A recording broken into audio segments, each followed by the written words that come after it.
Warning, we are not trained or licensed professionals. Do not take any advice that we give as official doctoral prescribed medical treatment. We only use the name as a means to appreciate cinema as a therapeutic device, not to be confused with drugs, antidepressants, or any other forms of enhancements that you might find in legal states. Please enjoy responsibly. Additional disclaimer. If the film says we can say it too. So check the film rating, and that will be our episode rating. Additional disclaimer.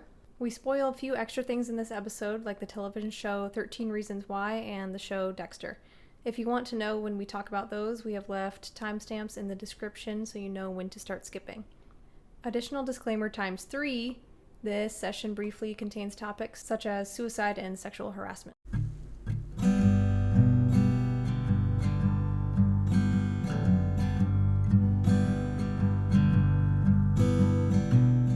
I'm going to start this off with a can pop. A can... Are you drinking Four Loko, or what's that other seltzer water? LaCroix? White Claw. White Claw? Yeah, White Claw. No, this I was is going to a say beer. White. Dang it, Maddie. Although I drank White Claw like a lot this weekend, so I ran out of that. So, so welcome to Film Therapy, everyone. Welcome. This is our special episode this week with our special guest. I'm sorry to interrupt, but can I swear? Yeah. Oh, yeah. Oh, of course. Oh, okay, that's wonderful. That's wonderful news. Continue. Yes. Yes. So, as always, I am one of the hosts. I am Jake Atreides, your Quisatch Hatterack. Joining me is Maddie, who is always the best co-host. And we have a special guest today, Mr. The Extreme. Not him, but his intern, Davis's intern, Michael. Yes, Welcome, Michael. hello. Welcome, Michael. My name is Michael Neave. I'm currently Davis Birch's intern. Extreme. Friend of the show, made an appearance on episode 8. That's right. So, yeah. We're so glad to have you today. So, Michael, do you know about Davis being... Wait, so have you listened to episode 8? Do you know all about Davis being the Extreme? I listened to some of it. Oh. No, I'm just kidding. Fine. Gosh. No, Davis, hold on. Actually, Davis and I, you know how, I think that you guys talked about how you watched Twister in class, right? Mm-hmm. Yeah, I believe Davis and I were in the same class where we were watching Twister, and I sat in the back of the classroom just hysterically laughing during the third act because it's just like the most ridiculous shit I've ever seen. It's great. But it was just, it brought me so much joy. Like, that film is special. I haven't even watched the whole thing. I've only seen like half of Act 2 and all of Act 3, and Act 3 just is so entertainingly bad. It's amazing. Blasphemy. It is so fun. Well, it's such a fun are you going to defend the part where they they use rock climbing harnesses and then put like a rope around a little thing, and then the tornado comes over them, and then they fly up in the air, and then they're like just fine, and then the credits roll. Like, they kiss and the credits roll. Jill, Happy Bill, ending, did you see that Yeah. explosion? We saw it. Yes, exactly. Yeah. Okay. All right. yeah, All right. I'm pretty sure I was Yeah. crying laughing. Like, it was the most joy that I felt while I was at film school. I'm pretty sure. Michael, have you seen Sleepwalkers? No, I don't think I've heard of that. I think film. that would bring you joy. It's absolutely insane. It's great. It's great. But today, we asked Michael what he wanted to watch and discuss, and he requested the movie Another Round, which just won the Oscar for Best International Film. So I was super happy to watch this. I really liked it. So thank you for that. Yeah. I'm really excited to talk about it. Yeah, Thomas Vinterberg is one of my favorite directors. Me too. I love The Celebration, Me and then he too. also did a film. He did a film with the same co-writer called The Hunt, which is also really good. Very depressing film, also starring Mads Mikkelson, but really, really just stellar piece of work. So I was excited to catch this one. Mm-hmm. Yeah, I need to go and watch all of his stuff now, except for maybe the stuff that flopped, but... A good indicator is anything he co-wrote with Tobias Lindholm is like... It's gonna be great. Is like... Yeah, is like really good. Okay. And then it's a little bit more like variable beyond that. Okay. Yeah. I really want to watch like The Hunt and have you seen The Commune? I have not seen The Commune, no. That one looks pretty good too. No, I've actually only seen three of his films. I've only seen this one, The Hunt, and The Celebration. Yes. And I had a great time during all of them. Even though like The Celebration and The Hunt are kind of like miserable films. I loved The Celebration so much. It was definitely like my favorite foreign film in that class that we had. Yeah, well, the crazy thing is that, like, well, I knew it was Thomas Vinterberg going in, so I knew it was probably going to be good, but, like, there were so many people in that class where, like, as soon as they saw, like, 4x3 shot on video, they were like, this is going to be shit. This is going to be, like, the worst thing. This is going to be pretentious shit, and, like, everybody walked out of the room just, like, talking about how great it was, Yes, you know? yeah. Including me. I really like that film. Mm-hmm. And yeah, I kind of want to dig into the Dogma 95 movement and everything in that, just so we can, I think that's really interesting. So, but I'll go ahead and talk about the overview of this film. It's, it's called Another Round and stars Mads Mikkelson, Thomas Bo Larsen, Magnus Millung or something, and Lars Ranth maybe, in this film directed by Thomas Vinterberg in 2020, so last year. It's about 4 high school teachers who consume alcohol on a daily basis to see how it affects their social and professional lives. And that was all I needed to be very interested in this movie. So So, you know, the funny thing is like when you hear that premise, there's like an automatic expectation that you have for the type of film that this is going to be.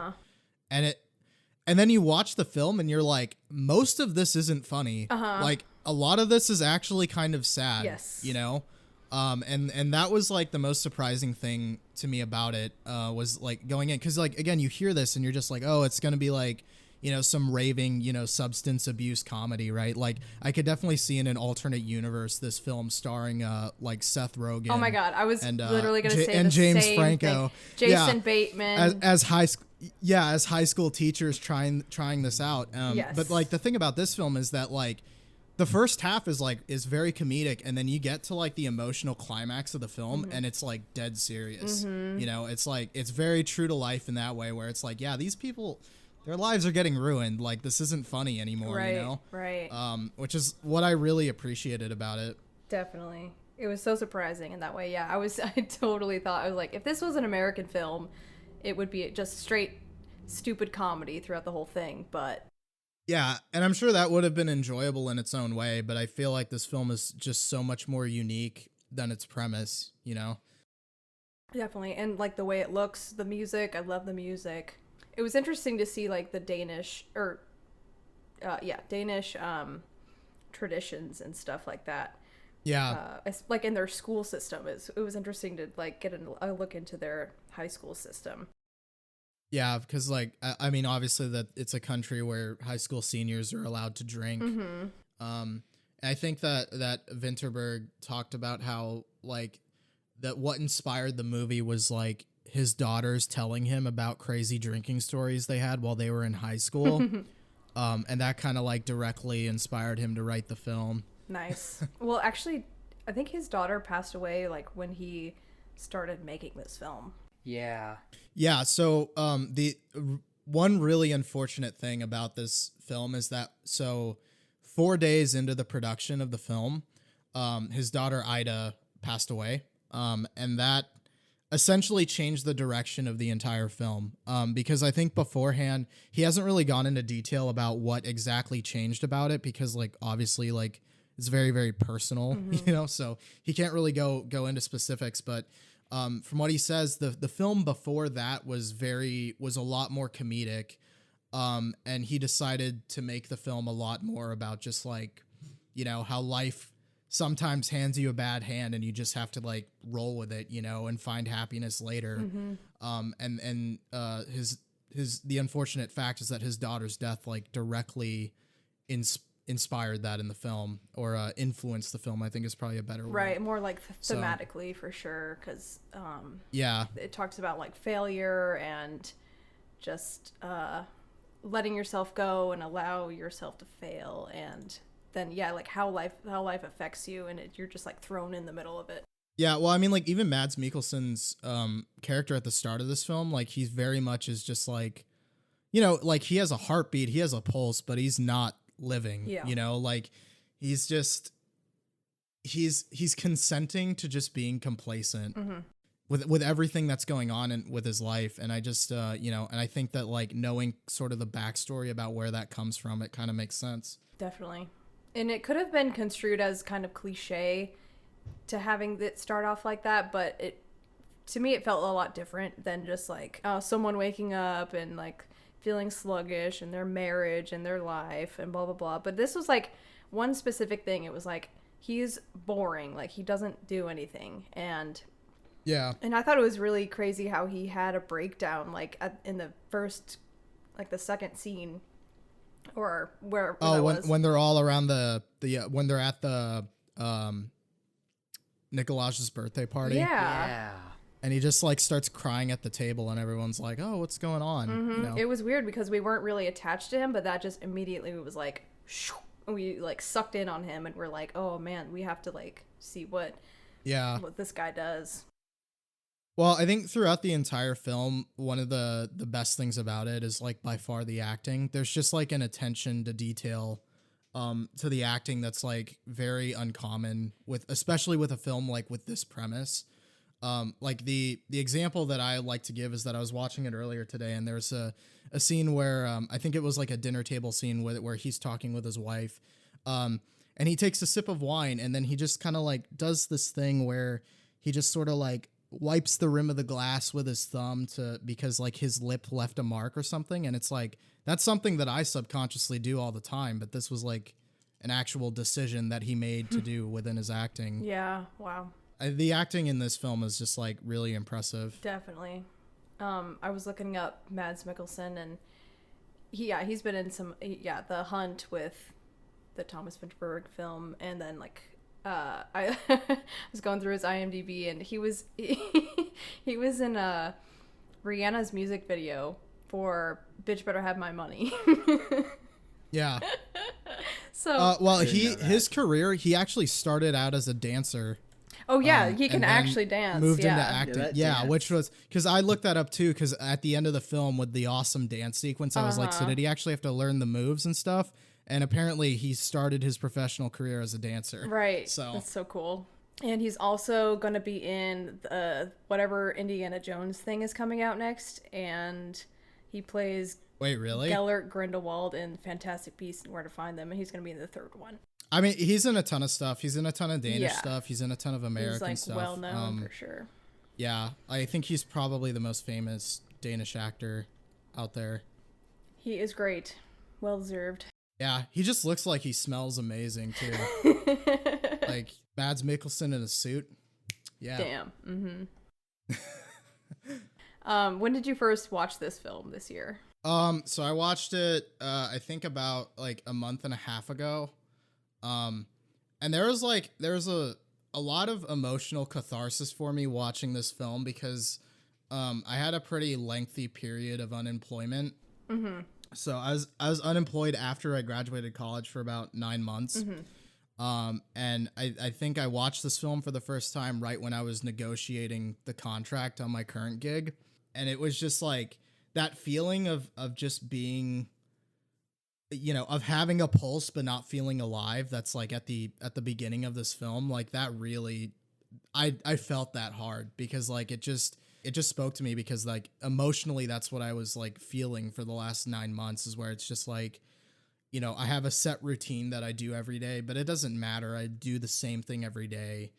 And there's just nothing, it's just like my life there's just nothing going on. And it's like, I can't even do anything because of COVID, so it's just, I mean, it was hard. It was just a hard time. And so like, when I got my current job, I felt like Mads Mikkelsen at the end of this film. Yes, I can relate so much. I'm sure a lot of other people can too, just with this whole year. Like it's just been, I've been in and out of spurts of that as well. Just going through the motions, not really having anything to look forward to or do, but I recently got hired. I got a video editing gig too. So now I'm just like, I'm dancing. So it's been great. Yeah, it feels good to be exploited by capitalism. Like, honestly, I'm just so happy right now to just like work 12 hours a day for like almost no money. It just is. It's making. I'm having the time of my life, and I'm not even being sarcastic. Like I actually feel that way. It's fulfilling in a way. Yeah. Especially when you're it's so doing like satisfying. something you've wanted to do, you know? Yeah, it's like you go to college to like to do film stuff, right? And then everybody tells you that you're going to be unemployed with no money. And then like the unfortunate thing is that actually happened to me for a little bit. Yeah. But now it's not happening and it feels great. I know. So. Yes. It's so good. Well, congratulations. Thank you. It's been a really good month. Yes. It's been good. Like the sun's coming out. It's springtime. Things are looking up for sure. Oh, I don't like spring because my allergies are just killing me. Oh my Like God, every time I though, go yes. outside to walk my dog, it's just like it's like hell on earth. Mm-hmm. Yeah, I'm in that boat too. Yeah.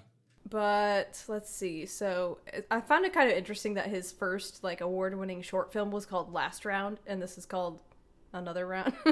Oh, you know what? I don't really know much about Thomas Vinterberg's work outside of his feature work.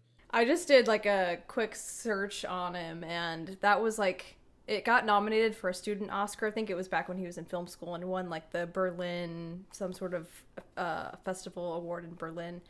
I don't know what it's. Wait, no, it is about. Oh, it's about this guy who like steals a bunch of money from his boss and goes on a trip with his friends, and then it's like how that unfolds and everything. So kind of like That sounds pretty based. yeah, like or like the same type of tone maybe as this one. I'm not sure how they relate, but Yeah, well, the Danish name for this film translates into the phrase binge drinking. Like in Denmark, they have an actual word for that, but in America or in English, it's binge drinking. But for marketing reasons, obviously, they changed it to Another Round, which sounds much better than just like if the film was just called binge drinking. Like, yeah. I don't know. I might be more intrigued. I'm not sure. I think if someone said like what's a list of movies you recommend, I'd rather say binge drinking. Really? Imagine Just like because the of the Oscar person's reaction. binge drinking. Yeah, like someone's Yeah. reaction. Like what's the movie you watched today? Binge drinking. What? It would be like the most direct title for a movie ever. Yeah. You know, it'd be like if you called a movie like Murder, you know, or like, you know, it's just like, it's like, okay, do I even have to watch the movie anymore? Like my expectations are set, you know, let's go. So true. Yes. Every movie should be titled literally. Murder. Love. Deceit. Love 2. Love 3. Too Yeah. fast, too low. Love. Cars. 2 cars. Hey, there is Cars. Trucks. Wait, is that franchise still going? Which one? I'm not sure. Cars? I don't Yeah. think so. I don't know. I'll look it up. That's good. I don't know why out of all of the Pixar like properties to franchise, they decided on Cars. I know. It doesn't. Like nobody liked Cars except for dumb kids because of the toys. The children are stupid. Exactly. Not all kids are stupid. All kids are dumb. I wasn't dumb when I was a kid. I'm honestly in the camp of like, I don't think that Pixar has made like a banger in a really long time. What, you didn't like Like Soul? I haven't watched Soul yet, actually. Dude. Soul is something that Soul was special. Soul was like, All right, maybe that's the one. Yeah, it's the one you're missing. The golden age of Pixar for me was like when Ratatouille, Wall-E, and Up came out, Yeah. all within like a year of each Yes. other, and like those 3 films were just all like fantastic. You know, Very like I good. think the best work the studio's done. And then since then, there's just like they haven't made anything that's hit like that. Like I enjoyed Coco and I enjoyed Inside Out, but they just weren't. The magic wasn't there. You know, it just wasn't the same. This article says Cars 4 is possible. So, we'll see. they're making That's they're making depressing. new DePlus shows because they make shows for everything on DePlus because money, gotta milk it. Yeah. So there's I'd be interested in Pixar tackling a TV show actually. I'm surprised they haven't gone there yet. especially if it was original. I think the reason why they haven't done it yet is because it would be so expensive, and like also Pixar are perfectionists, you know? So it's just like producing 2 hours, like their films usually take like 4 to 5 years to make from start to finish, you know? And so it's like, you imagine 4 to 5 years on 2 hours of content versus, you know, whatever the number is, like whether it's 6 or 8 hours of content every year. It's like, it's kind of a no-brainer why they haven't, you know, moved over or tried to do television. That's true. And I was interested in looking at this film because it had such a lot of like group scenes and a lot of big crowds and stuff. And I was like, did they film this during the pandemic or not? But then I looked it up and they had finished their filming before the pandemic hit. So that made me feel a little bit better. Yeah, it was one of the lucky ones in that sense. Yeah, there's a lot of ensemble, and like you can tell that this film wasn't like shot with traditional coverage in mind. Like the camera just kind of like goes wherever it wants. Like there's an imperfection to the technical execution that's like really like just genuine to the film. Like it just adds a level of realism that you don't really expect from this sort of film. Yeah, the shot that stands out to me, well, two shots. One I really loved when they come out of, I'm trying to think of what drunk part they're in, but they all come out onto the street and like Nikolai's just like in his underwear whoever that was. It was the art teacher, Peter, not the music teacher. The music teacher, yeah. Peter, he's like in his underwear and his coat because he jumped off the boat earlier, and then they're all just like walking down the street in like different positions. I love that shot. Yeah. And then there was the other one where Martin and Annika were sitting in the cafe, and he finds out or he like asks her if she's been cheating on him, and then the camera is like, it goes from him and then just pans over to her in like this fuzzy motion, and I don't know, that just stood out to me as like it's a real-time pause of like, what's she gonna say? Yeah, and it's like, honestly, like I kind of feel like in this film the actors are setting the pace more than the editors are. Like, and not to say that the editing is like, obviously there's a lot of heavy lifting being done with the editing in every film, but like I just feel like more so this film, they don't really cut very much. Like a lot of the dialogue is just set by the actors, and that's just how it goes, you know. And it just kind of goes back to like how the acting ability on display in this film is really, really impressive. But in that scene where he confronts his wife about the cheating, which I think actually took place in their house, the funny thing is that like, so Martin, Mads Mikkelson characters, he like pushes all of the stuff off the table like really, really hard. And like some of it very clearly hits the cameraman. Like they cut away before like the full like, you know, the reaction, but then it just cut. Yeah, but then it just cuts back, and like the cameraman just like took it like a boss and just kept going. Nice. Because like the moment was more important in that sense. But yeah, that was one thing I noticed while I was watching it earlier today. I was like, man, he tossed those plates hard as shit, and the cameraman just rolled with it like nothing was, you know, like nothing was wrong. That's true great. Professional there. Yeah, he should win an award. Yeah, you're right. That scene was in their house. Yeah. Yeah. I guess the cafe scene was it was intense too. Yeah, when he's like, yeah, come back with me again. She's like, no. Oh. And the camera pans down to their hands and goes back up on their feet. Yeah, it's all really good stuff. Like, this film was actually like heavily rehearsed. I think that some of it was improvised as well, but I know that that at least with the lead 4 actors, they did a lot of rehearsal specifically regarding the drunk acting. Like, and they went so far as to assign different acting styles to different blood alcohol content levels. Yeah. And so they workshop that basically with like improv games and stuff with the director beforehand. And I think that was honestly the key to like stopping themselves from overacting. 'Cause like the drunk acting is like really realistic in this film. It's yeah. Yeah, I didn't even think about it as acting. I was just like, yep, they are wasted right now. Yeah. I mean, it's just so immersive. Yeah. You know, you feel like you're hanging out with your mates. Yes, I want to go to Denmark now because that seems like a fun place. Yeah.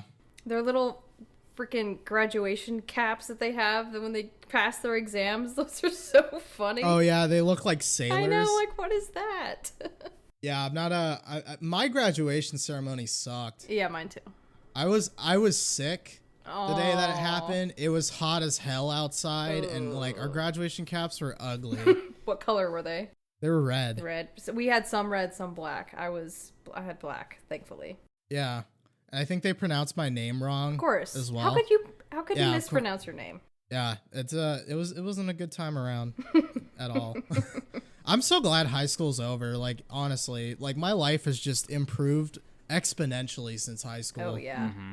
Except when I was unemployed, then it sucked again. But now it's okay. That's good.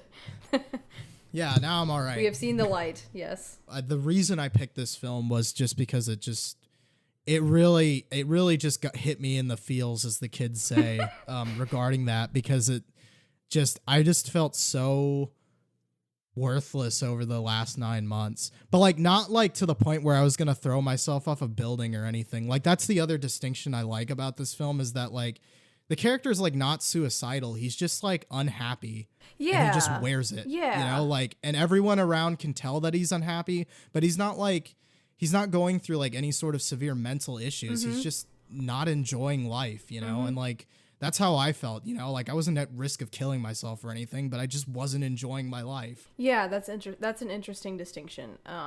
Because we're not sitting there like, oh no, like what's gonna happen to this guy? We're worried about him, but we're just like, hey, like how can he spice up his life? And what he does help. Like those scenes of him in the classroom when he's drunk and like just teaching, like he's being like this awesome teacher. It's awesome, you know, and yeah.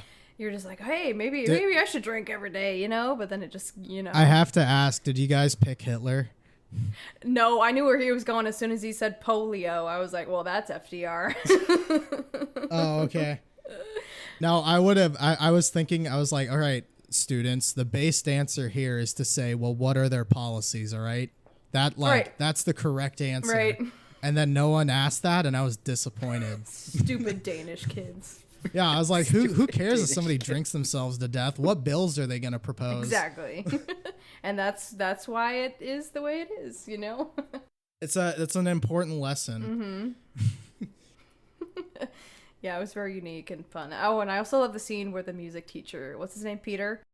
Yeah. Where he like did his whole experiment thing and like closed the blinds and made the kids like stand up, and there was a lot of like scenes of standing up and sitting down and like the differences of their character when they're standing and sitting. Yeah. Which I liked. And then, so yeah, like when he had his choir stand up and like hold hands and really ground themselves and think, and like they sang this beautiful Denmark song. Is that like the Denmark national anthem, or do you know? I have no idea. I thought it was. You know, it's like, but I think it's like, you know, it's a typical nationalistic song that you would learn at school. Like, I don't know, like you would hear. Oh, I guess America, maybe you know. the kids on the soccer team were singing the national anthem when they put their hands on their hearts, maybe. Oh yeah. Because that was a different song. I love the scene where he's like, "Oh yeah, I'm sorry, Specs, but I can't give you this water." I loved Specs. So funny. I loved Specs. He was my favorite. Yeah, Marvel movie. and honestly, it kind of hit me in the feels when he the shot of him like running up to Tommy's casket and placing the flower on it. I was like, oh god. I know. Yeah. Yeah. Again, it's just I'm flabbergasted at how sad this movie can be. You know, with such a comedic premise. Yeah. You know, like the interesting thing is, so another reason why I picked this movie is because it's doing so much with not that much, if that makes sense. Like it's just all of the pieces are just kind of like are very simple at first look, but like the film is just so much more than the sum of its parts. You know, like it has like a pretty simple like one sentence premise, and you know, the filming is like very cinema verte. I'm pretty sure it was only shot with natural light as well. Oh my god! Wow. But like just the way it was executed is just like, it's so good. And like after being in film school for 4 years and having to read people's like really weird like art film scripts that make no sense to anybody but themselves, it's just nice to have a film that affirms my belief that like you can just do the simplest thing ever, and if you do it well, then like that's all that matters, really. You know, Yes. like That was like a thing we totally learned in like our first month of film school, is like write what you know, and there are so many easy ways to do easy things. Yeah, I don't want to put anyone on blast here, but I read a script when I'm not going to name names, okay, before anybody gets excited.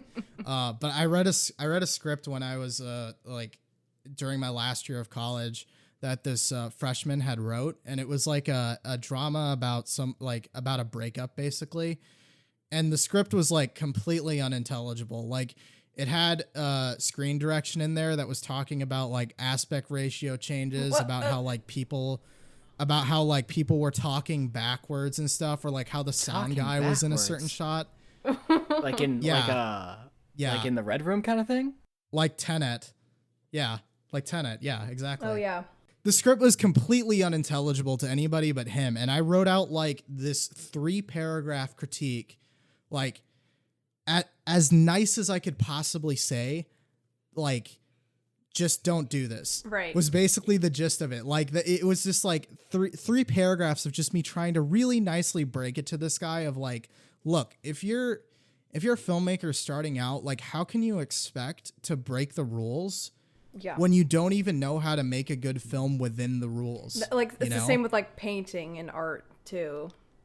You know, like exactly, the modern like, and music too. Like the modernistic stuff is just like a bunch of shit. But then you're like, this person is so knowledgeable in every other topic, so they must know what they're doing. Like, but no, I think like this kind of segues good into Dogma 95, because like the whole point of Dogma 95 was for creators to limit themselves so that they can truly so that they could focus on the fundamentals and just work on making good movies. Right. Like that was the purpose of Dogma. And like, yeah, like a lot of Dogma films are up their own ass, but at the end of the day, the celebration was like just them deciding to use like outdated equipment and like outdated editing techniques and stuff just so that they can focus on the really important stuff, which was the fundamentals, right? And it's like, without that, you just have nothing. And it's like, and all of Thomas Vinterberg's films are like this as well. Like there's not one of them where like there's no like stylistic thing about them that's like exceptionally interesting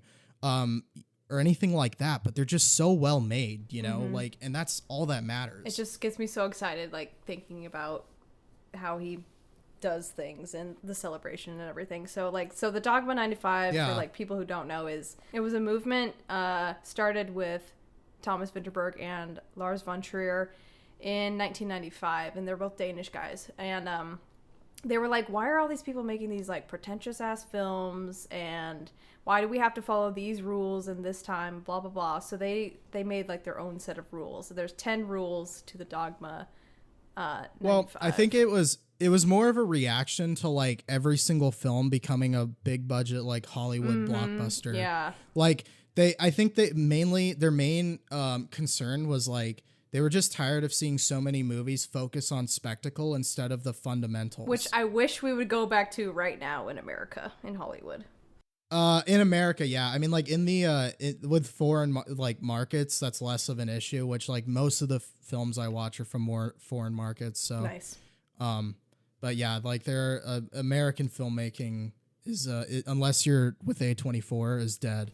I love A24. Praise be. Yeah. Did you see their one that was at the Oscars? What's it called? Minari.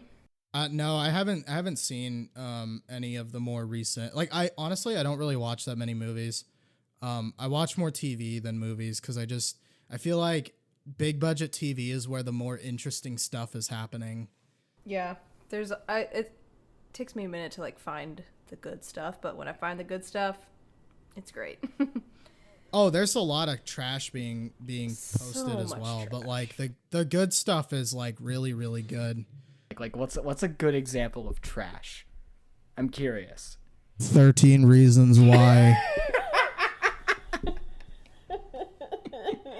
Fucking worst teen drama ever, and that got 4 seasons. Oh my god, it has 4 seasons. Yeah. Yeah, man, talk about a show that is just like hello fellow children. Like it just feels like boomers writing teenagers. Oh God. And its message about mental health is unintelligible. Oh God. And in the third season it tries to make you care about a character who like in the second season ran like an Epstein level like rape ring.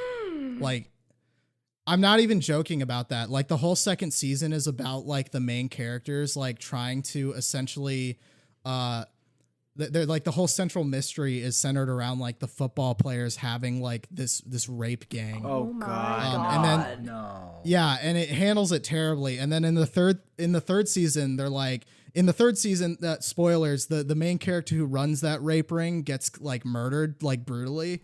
And then the whole third season is like flashbacks of them trying to be like, yeah, he wasn't that bad of a guy. Look, he like cares about his mom. Oh. You know? And it's just like, who gives a fuck, dude? Like literally last season he was like raping people like in every episode. Wow. Who fucking cares? Wow. Yeah. And I didn't watch season 4. I mean, it's really funny though. Like honestly, like if I probably shouldn't use the word funny in proximity with rape, but if you don't take the show seriously, it's a very fun ride. Well, like, because in the second season, the other thing is like, I don't know if you know anything about 13 Reasons Why, but the first season is all hinged upon like why this girl decided Right. to kill herself. And at the end of the first season, it's pretty much like revealed like why she killed herself. And then in the second season, I guess like they had her sign a 2-year contract or whatever because she comes back as like a ghost almost. Oh Lord. Like she's not actually a ghost, but she's like a character in the main character's head. But she'll literally tell him shit that that the main character doesn't already know, like shit that he shouldn't even know. What? And the show is just like, just go with it. So she's basically a ghost. Oh my God. It's hysterical. It's such a trash fire show, but like I don't know. And you watch it for fun. I watched halfway through up until like I watched like into 3 episodes of season 3 and then I just couldn't take it anymore because like honestly I found it very distasteful how emotionally manipulative it was trying to be in regards to the character that rapes people. Yeah, wow. I really was not a fan of that storyline. Very problematic. Yeah. Yeah, I can see that. That's terrible.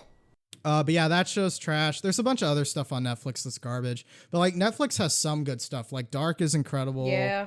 Like Sacred Games is really good. Narcos is really good. Like, you know, a lot of people like to talk shit about Netflix, but I think like they have a lot, like their good shows are really good, you know. But their bad shows are also, oh my God, they're terrible. I'm sorry, was that too off topic? I have some feelings welcome to about film that therapy, show. man. That's what we do. Yeah, I just have some feelings about that show. No, that I'm show glad. was I've like never, I didn't even that know show- they went beyond season 2, so. Oh yeah, man, like season 1 of 13 Reasons Why is the only that's the only season of that show where I won't judge you too harshly if you enjoyed it unironically. Well, yeah, it's because like the book was so good and like it followed that whole thing, but then once they're like, oh, people like this, we have to just reach for more content to bring to them. Like, it's just so annoying. I hate it. Yeah, well, I mean, like the same thing kind of happened in Game of Thrones. Yeah, you know, like when the anime got past the manga, like all of a sudden everything just sucked. It's a great analogy. Well, I think I read a really funny tweet around the time when season 8 of Game of Thrones was airing, and you know all of the Twitter discourse was about how bad it was, and like someone was like, it's really interesting to see normies feel the pain of when the anime goes beyond the manga, and I was like, that is like a perfect, like that is a perfect a way to put it, because it's like exactly the same thing. yeah, it's just annoying to me. I basically only like shows that go on for one season or like miniseries and stuff. I'm fine. For me, like if a show goes past 5 seasons, that's like not a good sign. Yeah, I agree. And I only watch shows that have between 8 and 13 episodes per season if it's an hour long. Yep. Because anything that has over that, usually they can't keep the quality level up. I agree. Throughout the entire thing. But yeah, I'm really picky about the TV that I watch, as well as the movies that I watch, just because, you know, there's I'm a person who's living and I don't have all the time in the world, and I'd rather spend it on stuff that deserves it. Yeah, that's good. So Jake, your thoughts on this movie? Well, first of all, I remember reading 13 Reasons Why, the book, in, I don't know, I think it was late junior high, and I remember liking the book because there was some other book the author had also written, and I read that too. And then when the Netflix show came out, my thought was like, wait a minute, okay, so there's one season, so it's like I haven't seen the Netflix show, but I'm like, oh, so it's like going to be a miniseries, right? And then they're like, no, it's 4 seasons, and I'm like, but you already did the book in the first season. Why are you like Michael? You said, why is the anime going past the manga? Like, it doesn't make any sense. Yeah, total outside perspective because I haven't seen the series, but yeah, and the thing about like it was originally commissioned as a miniseries. It's like, honestly speaking, if you're curious, season 1 is like decent. It's not personally my cup of tea. It's not the most technically savvy show. Like, its technical execution in season 1 isn't great. I think that probably the worst part of season 1 is the dialogue. Like, it just sounds like old people writing teenagers. But like, if you're interested and you want to relive that book without reading it, maybe the show's for you. No. But yeah, season 2's rape gang storyline is just insane, and then season 3 trying to get you to care about those bad people is also insane. God. And then I didn't watch season 4. See, like, I wouldn't even be able to watch. I'd probably just. First of all, I don't have any intention to watch it, but even if I did, I probably wouldn't be able to watch season 2 alone just from the description, because that's just something I don't think I could handle watching. Yeah, it's there's a part in season 2. I'm sorry, but I just go ahead. I haven't spoken about season 2 with anybody, so I just need to get this out. If I remember correctly, there's a part in season 2 where like they send their female friend into like the rape dungeon undercover to like gather intelligence for them, and like everyone just is like, all right, yeah, like this is what we have to do, you know? Oh my God. And it's just like, you guys are fucking crazy. Call the police. Like, what are you doing? Just stop it. What? Get help, for fuck's sake. Like, it's just the dumbest thing. You know, and then the creators of that show will try to, you know, convince you that it's woke. When what's really woke is Euphoria. Yeah, no, Euphoria is the Chad's show, okay? Wait, are you? Oh, you mean the show Euphoria? I thought at first I thought you meant like the feeling of Euphoria. I'm like, oh what? yeah, the show. Yeah, I'm talking about the show Euphoria. Yeah, Euphoria is like legitimately good. So good. Yeah. How many seasons does that one have? There's 1 second. There's 1.35. Wait, is there a new special episode? There are 2 specials. Okay, watch those. Yeah. Yeah, which the first special was like fantastic. Oh my God. One of my complaints about Euphoria, I did not expect to talk about teen dramas, but I'm all for it. So one of my complaints with the original Euphoria series was I felt like it was a little bit too reliant on gimmickry. Just a tad, like it was going a little bit too far sometimes. And then the first special that came out during COVID is literally just an hour-long dialogue scene of 2 characters sitting in a diner. Yeah. And it's like the most compelling shit that the show has ever done. Oh yeah. That sounds awesome. Oh, it was fantastic. I was blown away. Yeah. You could probably just watch that episode and be fine. Like you could just watch that on its own and just also be blown away. Yeah. Yeah, you'll probably be able to understand it, but I think like you should. The season 1's a good watch anyway. You might as well just start from the beginning and then and then get to the specials. But like I was blown away by how good that first special was, because it was just so antithetical to what the show usually is. But it was great. You know, it was really good. I'm excited for season 2 now. And it wasn't like a show that had a complete storyline that ended with season 1. It was just like a one that could be continued and should be. I feel like, it wasn't like the whole story gets wrapped up and now we're grasping at concepts. So it's just, I'm excited to see what they do again. Yeah, same here. I hope they kind of tone down Nate's scheming a little bit. Because, like, I think that's season 1 with, like, Nate's scheming. He's just, like, mustache twirling evil, like, in a way that's just like, okay, this is, like, going too far, like, but that show is beyond watchable and quite good. I recommend it. You know what teen I don't know if I want to get into it. I was gonna bring up a teen drama that I don't like. If you're gonna talk about Degrassi next class, we can have the next 10 minutes covered. Nah, bro. I'm not gonna talk about Degrassi. I was gonna talk about something that no.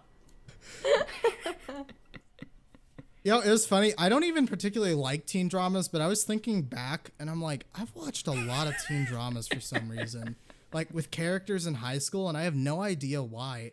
But like a lot of shows that I've watched all the way through have been teen dramas, and they haven't even been good. And I just like 10 minutes ago, I was like talking about how I care about my time, but apparently I don't. I really love high school stories, but only when they're done well.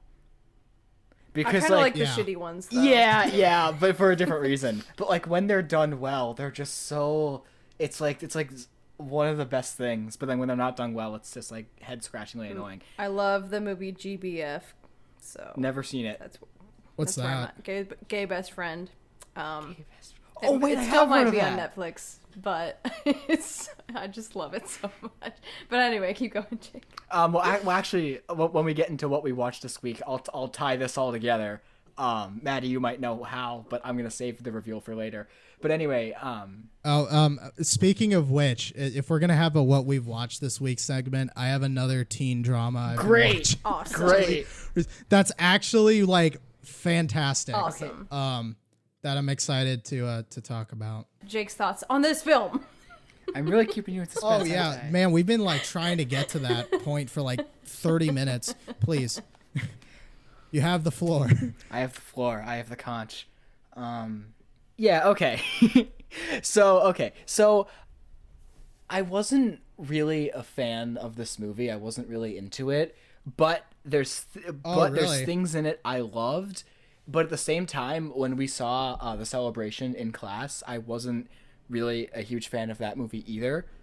I know, really hot take, but all right, I get to talk about Sword Art Online after this take. Yeah, no, I'm kidding. I'm joking. You. Yes, I love Sword Art Online. So what? Controversy cast. Anyway, so man, I was gonna. Yes, your thoughts. Yeah. So go ahead. I loved Specs. Specs is precious. Aww, Specs is my favorite character in the movie. Specs is just. I could talk all day about how much I love Specs. So cute. I also really liked. I don't remember his name. It might have been Peter, but it was the scene with one of the teachers, and I think the kid's name was Sebastian, and that little kind of mini, that was Peter. Peter. That little kind of like mini arc where he says to him, he's like, I'm really nervous about exams. I took them last year and I broke down, and then Peter's like, I don't tell anybody that I told you this, but take a shot. That'll help you out. Have a squirt instead. So I know, I have a squirt. Thank you, Maddie. I know. I was like, how should I feel about this scene? Like, yeah, he's right, but it's like shit, but he's right. And then I was like, thinking about what the kid is gonna think later on down the road. He's probably gonna become dependent on alcohol, and I was like, shit. But sometimes it's okay, I guess. Yeah, no, that scene just really fascinated me because I'm like this. He's being real with this student even though it's not professional and probably not appropriate. They're having a real conversation. And then at the end he's like when he's like, you got a B, and he's like so happy. I'm like, yay, you achieved your dreams, but what could the cost be later on? Right. Yeah. Well, I think back to my high school experience, and like all of the teachers that like stuck out to me were the ones that spoke to me that way. Like as an equal, not as a teacher student, For you know, sure. not from like, and so that scene like stuck to me, like not like obviously the alcohol thing is like crazy. Like a teacher never told me to drink while I was at school, obviously, but like I had similar conversations where it was just like, look, I'm going to be real with you. This is what you got to do. Like, don't worry so much, you know, just like actually talking about real feelings, like personalized to you as a person. Like I really felt that, that aspect of it, that I found it extremely relatable. Yeah, Definitely. yeah, me too. Yeah, it made me think about all of my teachers too. It's like, well, there was that one scene where I think Peter, he was like, I wish I had kids. And they're like, well, you have your students. And they're like, and he's like, well, they're going to forget me as soon as they walk out the door. But I was thinking, I was like, I remember every single one of my teachers. Me too. And they made such an impact. Good or bad, both. I do as well. And it's just like, oh, I don't know. I mean, in my case, mostly good. There were Yeah. only like, there's like only one teacher that I can think of that I think was like incredibly bad. But like all of the other ones were like decent to like great, like some of the best people I've ever met. You know? Yeah. I also really loved, but I think my other favorite thing in this movie was the incredible dance by Mads Mikkelson at the end, which I think you guys mentioned already. But that was great. Jake, let's agree on this. Normalize dance sequences in non-musical movies. I was Like Euphoria. Yes, more movies need to Please. have more dancing. Like I love dance Me too. sequences. Like I love dance sequences.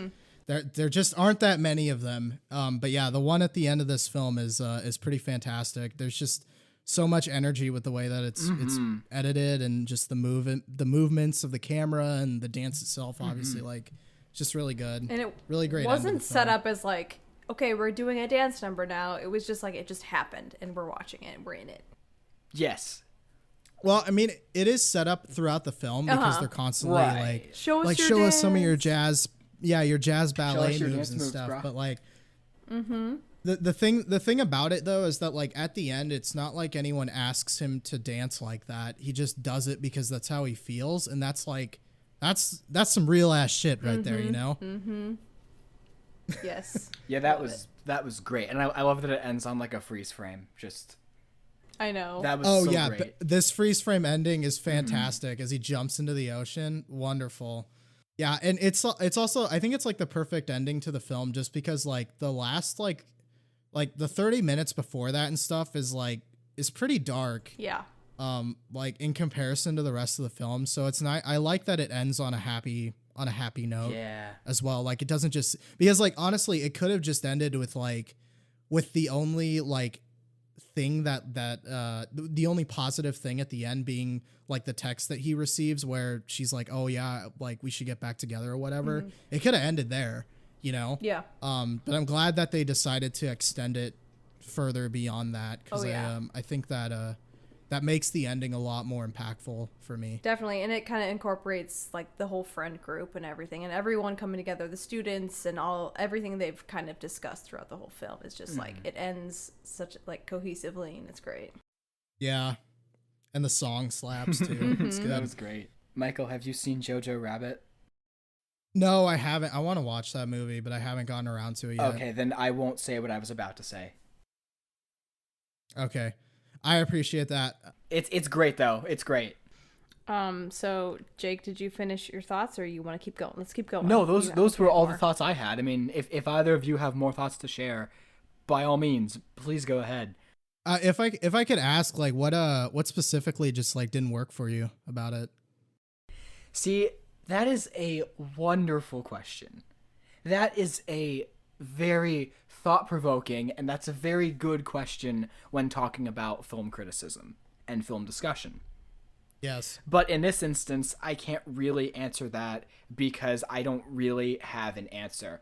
I just don't know if it was my type of movie, but also it could just be because I've had a really like crazy running around doing a lot of things kind of day, and I think my mood really affected me watching this.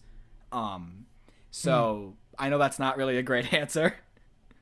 That's my answer. That's totally fair. I mean, like, there have been films that have been recommended me in the past by people that I like and who I trust their judgment and stuff. And the films are extremely well regarded films, and then I'll sit down and watch it, and it's not like I dislike it, but it just doesn't do much for me. Yes.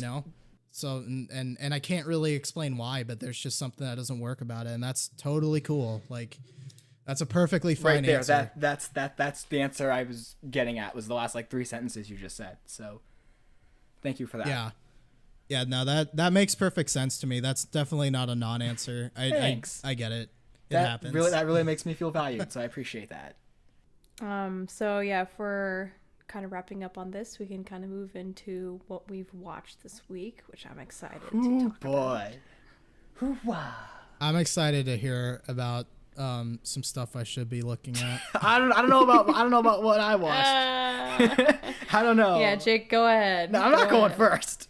You're not going first? No, well, let me say this. I actually have a lot on this list, so I do too. So I don't It's been a while since we recorded. Yeah, so I don't want to take up too much time.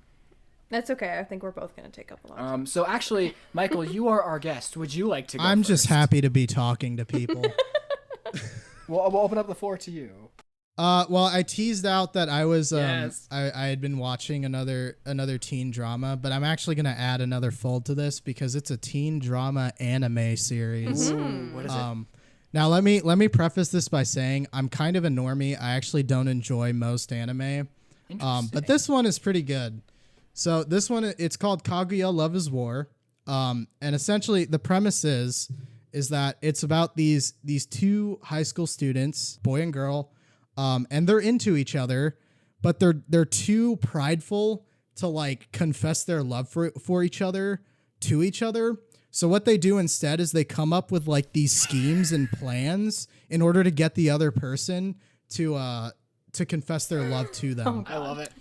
And it's hilarious. It's a very fun. It is like the funniest romantic comedy I've ever watched. Like, it's really sweet.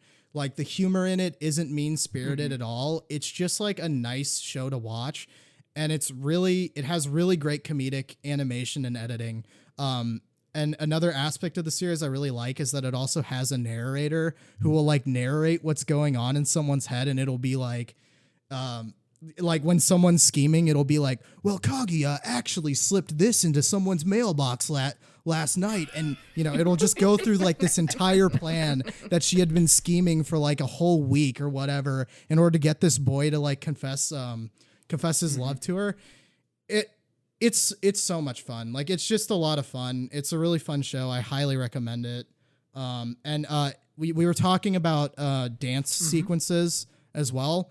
The credit sequence on episode 3 of season 1 has like this adorable dance sequence that is so like painstakingly animated. Like, the animation on it is incredibly detailed that I was like flabbergasted that they only did it once. They only used it once because Wow. I was like, I can just imagine some poor Japanese salaryman literally like setting up a bed in his cubicle so that he can animate just this like 90-second dance sequence only for it to be used once. Right. Like, But what? yeah, high recommend. It's good in Japanese and English. So if you don't like reading subtitles, I watched it in English and it was really, really fun. So yeah, high recommend. Well, that's a great Awesome. recommendation. Is that's all you've been into recently? I mean, yeah, that was the main thing that I've been watching. Like, I can actually let me go through my Netflix queue. Actually, let's see, what have I been watching. Life is such a blur. Hey, I love that movie. Is that a Life is movie? such a blur? I don't know. I'm gonna find out now. Okay, so I rewatched Tenet last night. Okay. On HBO Max, which is quote the worst streaming service in existence. What? No, That's, it's not. that's- I found a worse one. That's a quote from. Hold on. That's a quote from Christopher Nolan himself. What? Yeah, he said that because he was so pissed off about the show or about the film getting released on HBO Max. What? Oh no, he wasn't pissed off about the film getting released on HBO Max. He was pissed off that Warner Brothers was deciding to release all of their upcoming theatrical releases on HBO Max. Oh. And he called it like the worst streaming service in existence or something like that. What?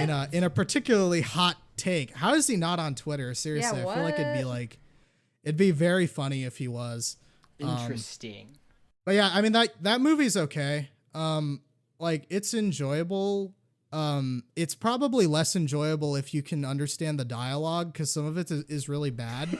Yeah. Because everyone, when that movie came out, everyone was complaining about how bad the sound mixing was because you couldn't hear the spoken dialogue very well. Yeah. And I watched it in theaters.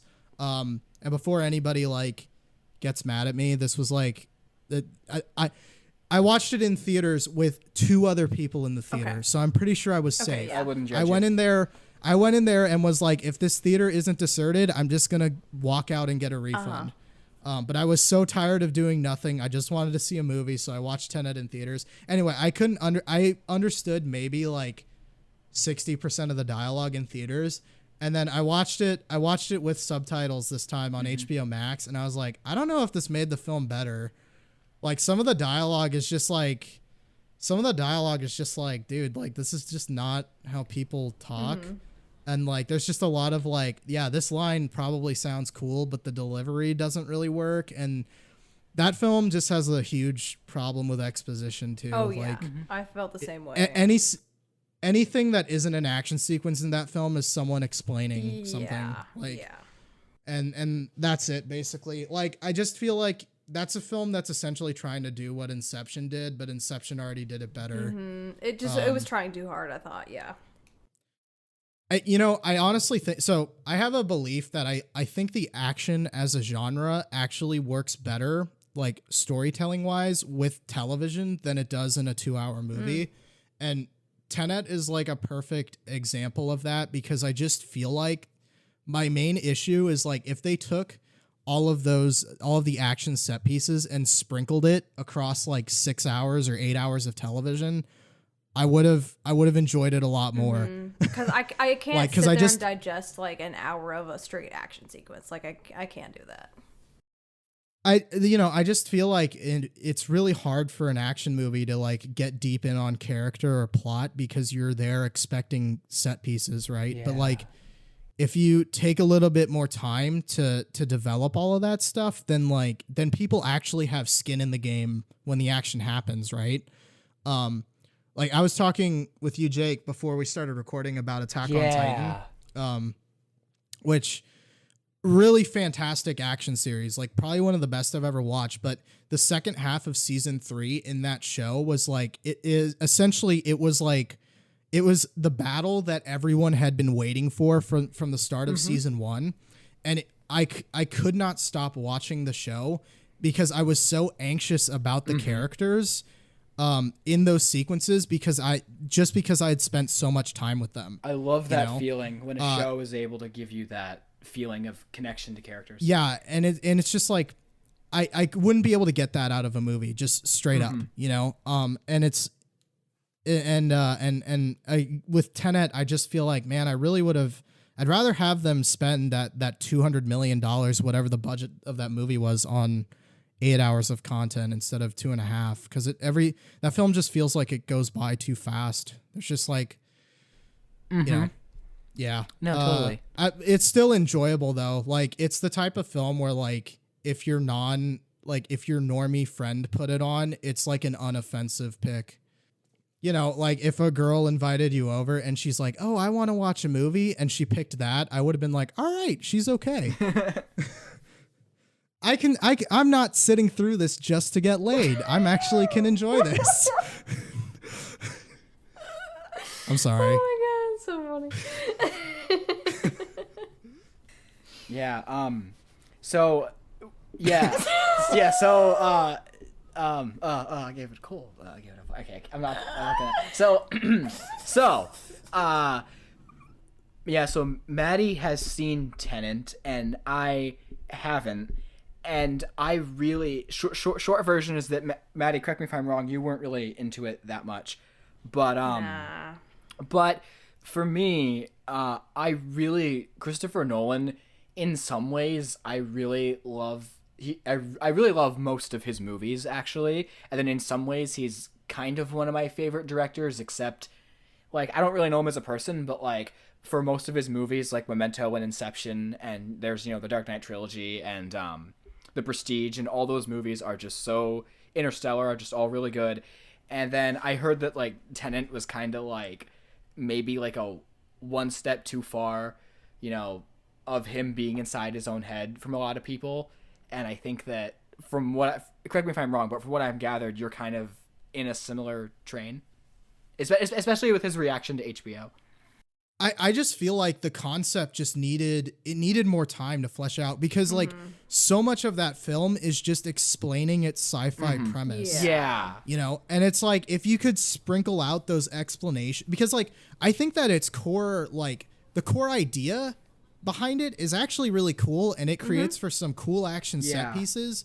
It's just that it spends so much time outside of the action sequences explaining that stuff to you so you don't get lost, that the film is just uneven as a result, and like I'm in the camp of like, I haven't watched a single Christopher Nolan movie I haven't enjoyed, Tenet included. Like I still like Tenet. I think it's a fun movie. It just doesn't, like I said, it essentially just does everything that Inception does, but not quite as good. It just misses the mark, That's a great analysis. Me having not seen the movie, but I do think that's a great analysis. Yeah, but it's still perfectly watchable. Like I think that if you're interested in it, you should watch it. Yeah, I noticed just today that it was on HBO, and I think I added it to my watch list. So I will. And on HBO, unlike Netflix, on HBO my watch list is not where movies and TV shows go to die. It's where they go until I actually watch them. Actually, yeah, I'm loving HBO Max because it has like 3 things on there, and you're like, well, I don't have that much to choose from, so I'll just try this out. Yeah, that's great. It's honestly, it's liberation through restraint or limitation. What I do when I can't sleep is sometimes I'll usually like put on a movie or something, and often what I do, I'll go on the Roku and I'll go on to HBO and I'll just watch like a random clip of a random movie, and it's usually like a random scene from Dune or like a scene from 2001, just like something that's like like either really relaxing or I can turn my mind off with. Nice, yeah. Or the other 80s sci-fi classic. When I go to HBO, it says continue watching. It's like Dune, Supergirl, 2001, Friends, and then then the actual movie I was like halfway through watching. Yeah. Like I'm just gonna go watch the docking sequence from 2001 for like the 10th time because it's so relaxing. Yeah, HBO Max has a tiny but quality lineup. They've added a lot of old Cinemax shows on there as well. I watched pretty much every Cinemax show that's been released on HBO Max. I watched. So I watched The Nick and I watched Warrior. Both of those are pretty good. I tried to like Banshee. And I just couldn't do it. I really tried. I haven't seen any of those. So Banshee is an action series. And essentially it's about a cop, it's about a con man who steals the identity of a small town cop. And then essentially has to pretend that he's a cop. And there's just something about the tone of it that really just, for everything that I like about it, like there's just things that take me out of it. It's really hard for me to like. And it's a live action series, which means that like they're always fighting budget and time. So like the action isn't even that good.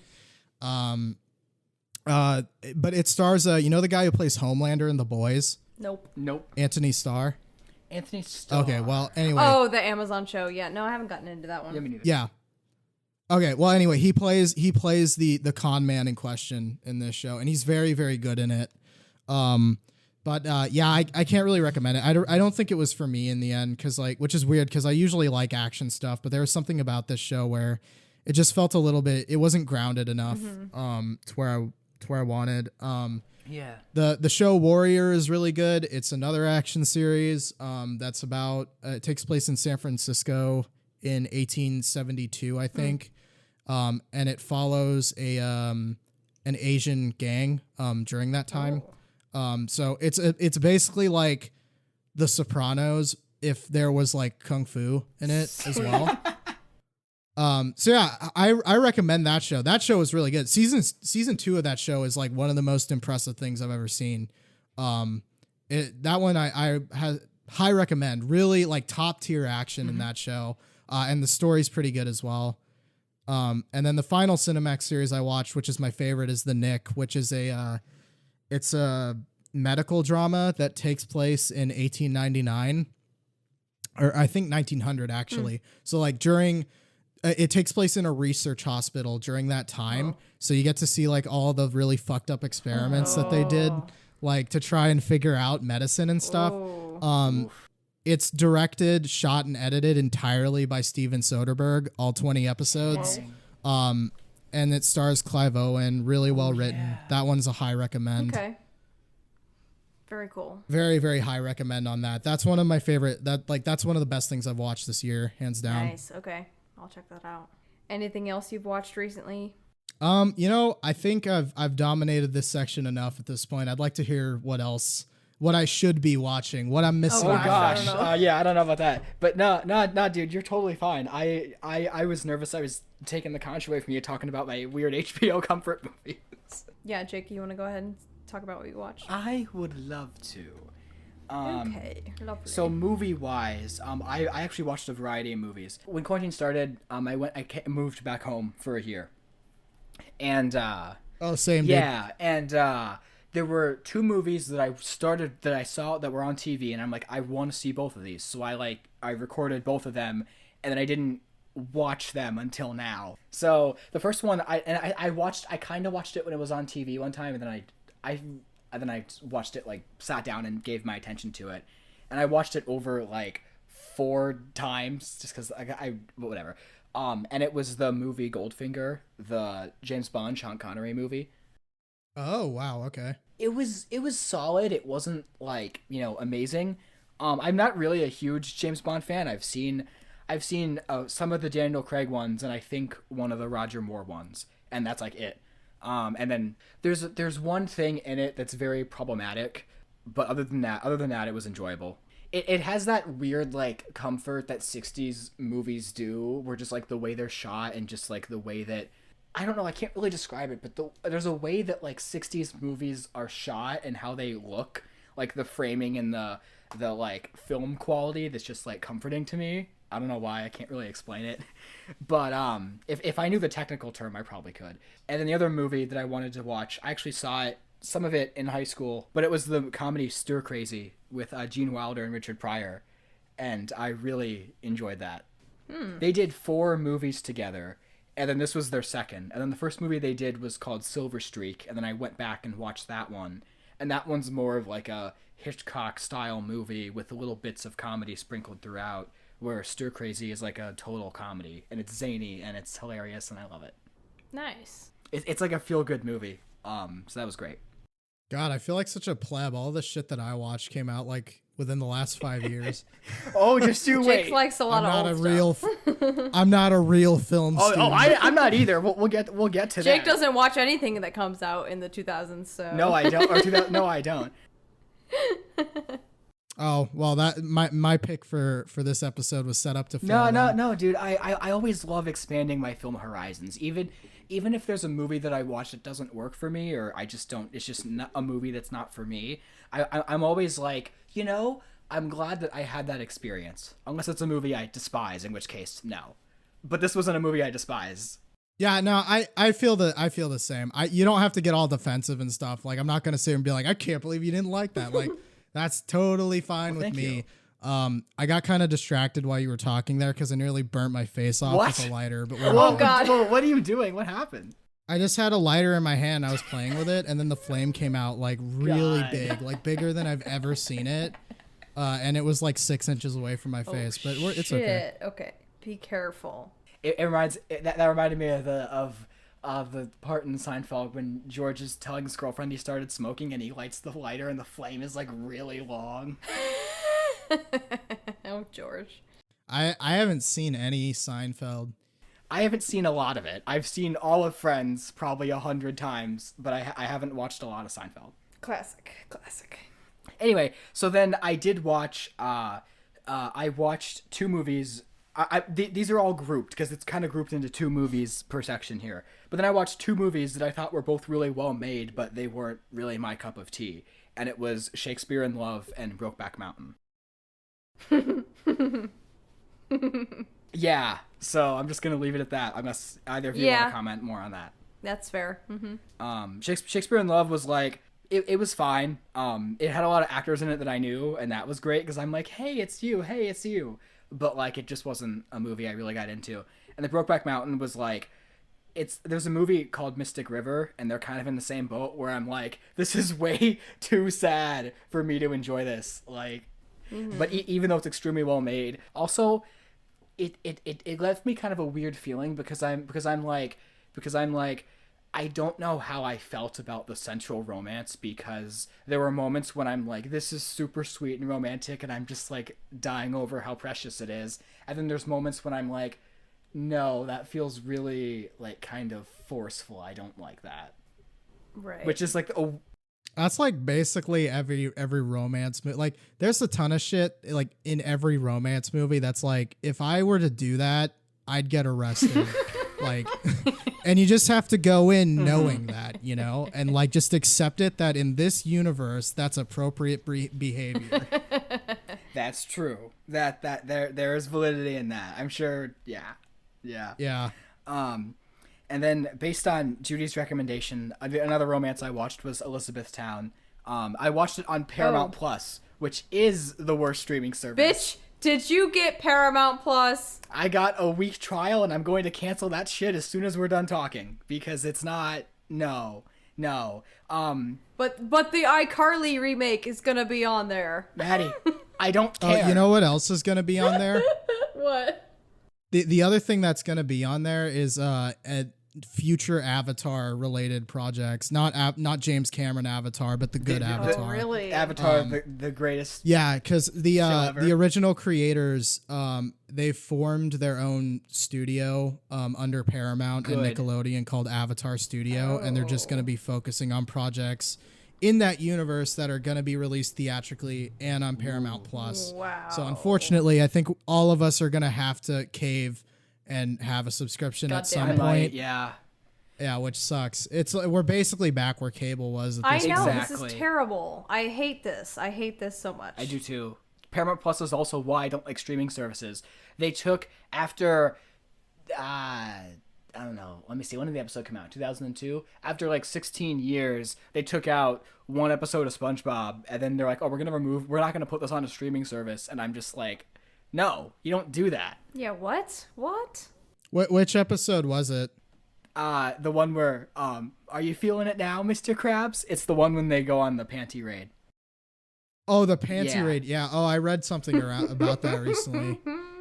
Man, God, the first like 3 seasons of SpongeBob are like god tier. Yeah, even when I know, you're an right? adult. They're like, Dude. they're so good. Like, just so iconic, like really great stuff. And it, you know, the funny thing is I appreciate it more and find it funnier now than I did when I was a kid. Dude. I love the first 3 seasons of SpongeBob so much. There's just a certain magic. Man, I was a Nickelodeon cartoon kid. I didn't really fuck with anything on Cartoon Network personally. Yeah, like a little bit every now and then, but it was mostly Anime dubs. you know. No. which weren't. No, I'm sorry. I was talking about me. I'm sorry. Man, like the shit they were showing on it was like all they were showing back then was like the fucking like 250th episode of like Naruto on repeat or whatever. Dragon Ball Z, Yu-Gi-Oh. Yeah, and Dragon Ball Z. But like, you know, the type of anime shows where they'll spend like 20 episodes on a fight that takes like in real time 2 minutes, and they'll have an entire budget episode that's just still images of characters' faces, and then it'll be voiceover where they're like, if I hit this person in the right leg at this specific time, and then they go on that for the whole 23-minute episode, and then maybe the episode after, and then the episode after that, like halfway through, that's when they make the next move. And then we're back into turn-based mode again, where you're just like watching them, like, and waiting for the action to happen. It's beautiful. horrible. That was perfect. That was a great summary.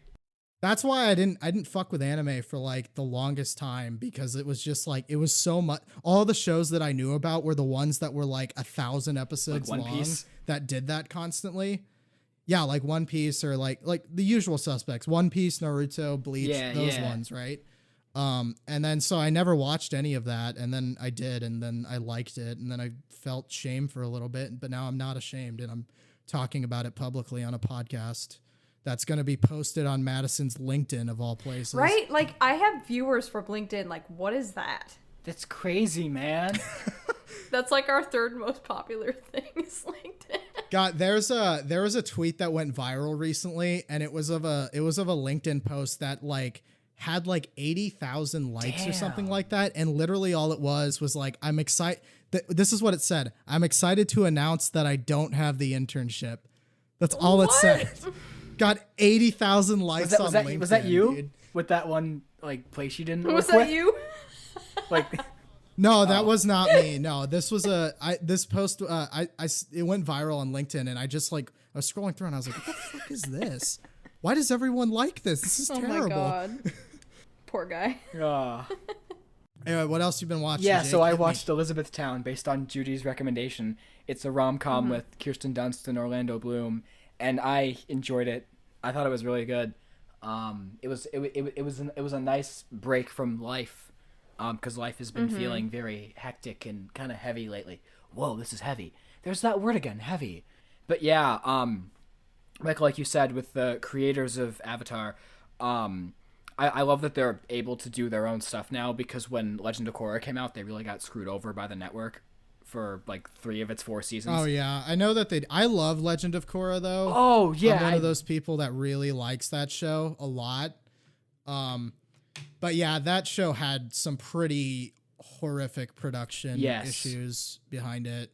And it shows, especially in season 2, and in parts of season 1, but season 2 especially, you could tell that they were running on fumes, like that just a lot of bad stuff was going on behind the scenes. But Korra season 3 and 4, this is gonna be a hot take, but I like Korra seasons 3 and 4 more than the original Avatar series. Oh shit.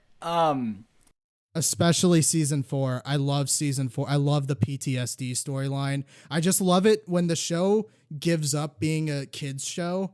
That's like when it's at its best. Like that's when it turns into top tier.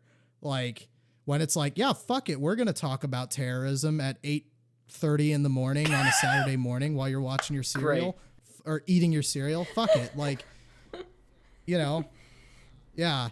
Yeah, our main character is gonna get PTSD. Yeah, fuck you. This isn't kids television anymore. Like, you know, like that's the best that the show that show ever got for me. Like that universe ever got. I really like Korra seasons 3 and 4. Yeah, I've always been curious to watch the rest, because the only Korra I've seen is season 1, and I always wanted to watch the other seasons. I just haven't for no reason. But yeah, that's what I've heard, is like the last 2 seasons are just, you know, like, yeah, seasons 3 and 4 are fantastic. The second half of season 2 is pretty good. And then season 1 has some weak parts to it, but is generally enjoyable. But 3 and 4 are just, oh my God, nice. I love them. They're so good. That show's insane. There probably will never be a show like that ever made again, because that show on average, I think, had about 18,000 drawings per episode, which is insane. No animated show has ever done that, and probably will ever do that again, because it is just so much work. Like I think the animation studio that made it now actually is like, we will not create an episode of television that has more than 11,000 drawings in it, because it's just too much work. So yeah, enjoy it for what it is. It's really good stuff. It's been on my list to watch. I just haven't gotten around to the later seasons, because I think I watched season 1 when it aired, and then I missed like when season 2 started or something, and then I just never, you know. Yeah, man, season 1 has like the most bullshit ending ever, and it sucks because it's not even the creators' fault, because that was them, because like they had season 1 all planned out basically, and then when Nickelodeon saw the first completed episode for season 1, they essentially renewed the series for 3 more seasons after that, when originally it was supposed to be a limited series. Yeah. And so they kind of got fucked on that one. So like the ending of season 1 is just a mess. Like it makes absolutely no sense. Because they essentially write themselves into a corner, and then 5 minutes later, everything is just like back to normal and everything's okay. Because I would just, when was that? 2012? That was like 9 years ago. Yeah. It really doesn't feel that long ago. I remember watching the Sozin's Comet finale of the original Avatar, and I'm like, wow, that makes me feel old. Man, shout out to the guy that was like, yeah, it's okay if it's an hour and 40 minutes long. Yes. Fuck it. We'll air it. It's like, thanks, Nickelodeon. Like that was great. Yeah, seriously. I love it when, like, honestly, when I scroll through Netflix and like the last episode of a season is like 3 hours long, I'm like, oh fuck yeah. That they pulled out the big guns for this one. And that's how I feel about the Avatar. Avatar has like one of the best final episodes of like any TV show ever. What's one of the best TV shows ever, I would argue. Oh, Avatar: The Last Airbender? Absolutely. Yeah, absolutely. It was extremely influential. I can't think of another kids cartoon that has also influenced primetime television. Like, there are primetime, like, people who write primetime and premium TV for like HBO and shit who will say Avatar: The Last Airbender is a direct like inspiration for this show, you know? And it's like, I don't think there's any other cartoon out there that did that. Yeah, it's just so great. I love it so much. I think I said this with like SpongeBob or something else, but like talking about Avatar, I just want to like go watch it right now. Like I could just go watch like any episode. Yeah. For me, the only thing about Avatar: The Last Airbender that I dislike is the filler episodes are a little rough for me as someone who likes really focused storytelling. I'm not really a fan of, because Avatar has a lot of episodes that are like, all right, we're just going to tell this story for this episode, you know, and the larger, and like, I get that's like all, that's another adventure on like this larger journey throughout the land and stuff. And it directly influences into the world building. But like on a rewatch after you're already extremely familiar with the world, it can be a little bit hard to swallow those again.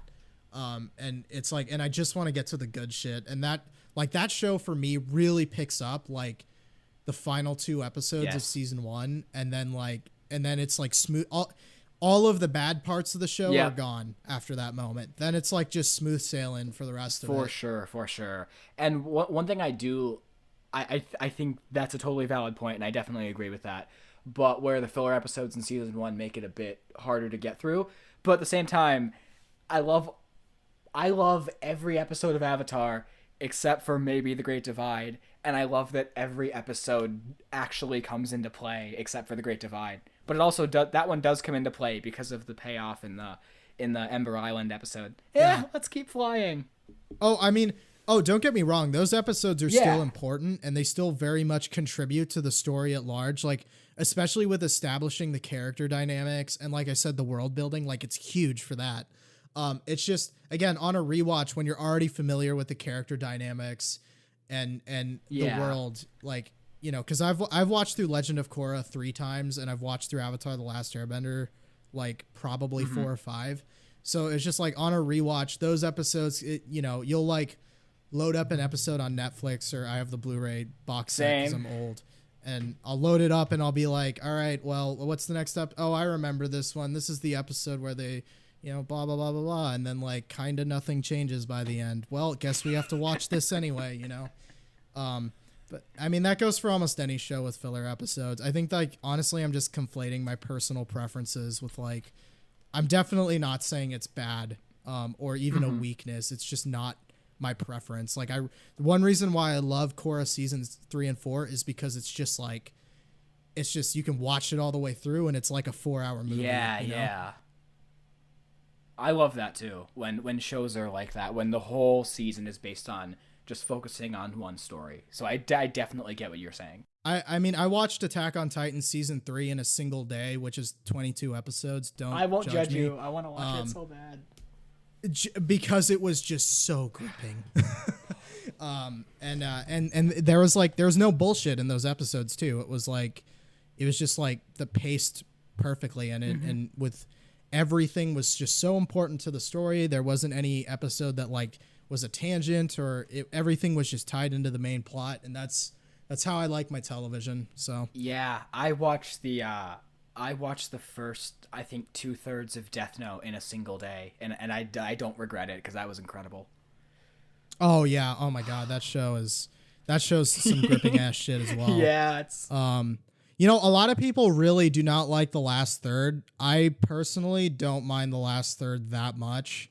Like I think the last third is hard to swallow because like when you get there, the show does lose a lot of its momentum, right? Because it's almost like a season break in the middle of a season. It's very weird. But then like once you get a few episodes into it, it's kind of back to same old, and then up until the final episode, which like has a really good ending, really satisfying. So I completely agree with that. That's a perfect summary of Death Note. Anyway, I think we need to stop talking about anime so that Madison doesn't fall asleep on her own podcast. Let's see. You know, you should watch some of them Japanese cartoons. Oh, some them of them Japanese are right. cartoons. Okay. And I've got some great recommendations, and Michael does too. So this is the place to start. Yeah. Attack on Titan is literally about fascism and how the state can compel you to hate other people. And even if you know nothing about them, like the whole thing is like basically an allegory for Nazi Germany and the Iraq War. It's incredible. And it's being done in animation, in a cartoon. And Death Note's one of the most well-written things I've ever experienced in my life. Especially the first 2/3 are just... Yeah, Death Note's a really good, like, if you like shows that are bingeable. Just two smart people going at it. Like, not like sex, but like fighting. But fighting intellectually, like that show's really good. It's a lot of like, actually, I'm glad you brought up Death Note because the rom-com show that I brought up before, Kaguya Love is War, it's basically Death Note if instead of trying to kill the other person, you're trying to get them to say that they love you. Oh my god. Great. Now I want to watch it. That's interesting. That's interesting. And that's about that. That's all I have to say. It's just so sweet and heartwarming. I love that. And relatable. Yeah, so I guess I'll circle back to because I still have more stuff I watched because it's been a while. My God. Damn. Maddie, is that okay? Are you? I can save some of this for next week. Yeah, go for it. No, go for it. So two. I got a lot too. 2 TV shows I watched. So I watched. I didn't watch it as it aired. I kind of watched it after it aired because I wasn't initially gonna watch it. But I watched 5 of the 6 episodes with Wilton. Wilton's my cousin. And then I watched the last episode on my own because we couldn't find a time. But it was Falcon and Winter Soldier. I wasn't really. I thought it was good. I wasn't really a huge fan of it. I think I'm just a little MCU fatigued and a little action fatigued. Because for me, like Endgame was the end of it, and everything after it I didn't really care to see except for some select stuff. But then I was like, man, WandaVision was just like really creative, and I'm like, you know what, fine, screw it, I'll watch the first episode of Falcon and Winter Soldier. And I liked the first episode because it was more about the characters, like they're not PTSD but kind of like the aftermath of how, you know, Sam and Bucky's lives were, and I really liked that. And I actually liked that aspect of the show, but I didn't really like the action stuff. So that's just my take on it. So overall, I thought it was all right. Can I make an admission? I have not seen a single thing related to the MCU. Ever? I've managed to avoid it. Oh my god, wow. I'm impressed. Yeah, I know. Honestly. I feel like I'm one of the only people. Yeah, what a unique person you are. Dude, yes. like seriously. Yeah, I'm unique because I don't watch mainstream. That's awesome. I love that. Wow. That's crazy. It's not like I want to say it's not like I made an effort to like dodge my way out of it. Like I think at some point in my life I was like I think there was a point where I was going to see an MCU film with another person, but like the plan fell through. You know? Yeah. But like I'm not a big superhero guy unless it's like something really cool. And I mean, I don't know, like maybe one day I'll do the entire, like 24 movie binge or whatever. Yeah. One day I might do that when I get Disney Plus and like have money, but I have neither of those things now. So I'd rather, watch Japanese cartoons instead. Fair. Honestly, it's probably I don't want to say that because there actually are some great MCU movies, but you're going to get a lot more variety with anime, and you're probably going to get a lot more. You'll get a lot out of it. So I applaud that. Yeah, like I think honestly, if I like sit down and watch an MCU movie, I'll probably enjoy it. It's just like it's not the thing that I like. It's not my first thought when I very rarely watch big blockbusters, right? Unless it's directed by Christopher Nolan. I don't really care about blockbusters at all. And the MCU they're basically just all big action blockbusters. And like, I know that people really like them, and I love that people like them because I like movies too. Hey, hey, what up? They just don't look like they're just not the type of thing I would watch, and like they're all on fucking Disney Plus instead of where I can easily watch them. So like, never mind. I'll wait. Yep. You know. Fair. Wow. That's wow. I'm impressed by you. I am actually. That's one of them. I'm not being hyperbolic. That's actually might be one of the most impressive things I've ever heard, and it's a really unique perspective, and I really love that. Like, I'm being totally serious. I can't believe that, honestly. Yeah, I mean, I'm not a big fan of you know how Scorsese came out and he's like, they're not cinema. Yeah. I'm just when takes like that come out from like boomer directors, I'm just like, come on, dude, like take your pills, take your medication, like it'll be fine. Like, you know, they use all the same cinematic techniques that you do, right? Like it's just that they have it's just fuck like. It's fine. Like, don't worry about it, right? Like, there are plenty of other things that you can watch instead. Right. You know, just let those people like what they like. Like, Jake likes Sword Art Online, and I'm on a podcast with him, okay? Hey! If I can tolerate that, you should be able to tolerate unity. anything. Yeah, Sword Art Online is very special to me, so I appreciate you just saying it like that and not saying... Although, I guess you made the distinction only the light novel and not the anime, so... The light novels I haven't read are much the better. Light novel. They are so much better. But the anime I still like because since I've read... I think it's like when people say they read the manga and then like they see the anime, they can kind of feel it in their head. For me, that's what the anime is like. Yeah. But I definitely acknowledge that the anime has more problems than the light novel does. But anyway... Yeah, dude, what the fuck was up with that rape episode? Like, Jesus. Yeah, that was just so bad, man. I can't stand to see...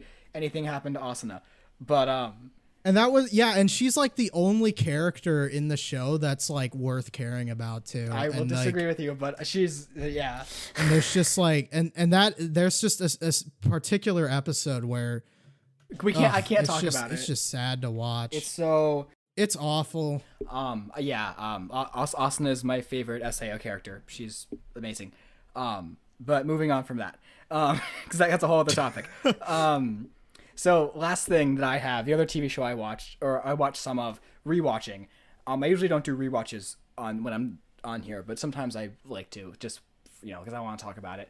So the Blu-ray box set was going out of print, so I bought the Blu-ray box set of Freaks and Geeks, which is one of my favorite TV shows of all time.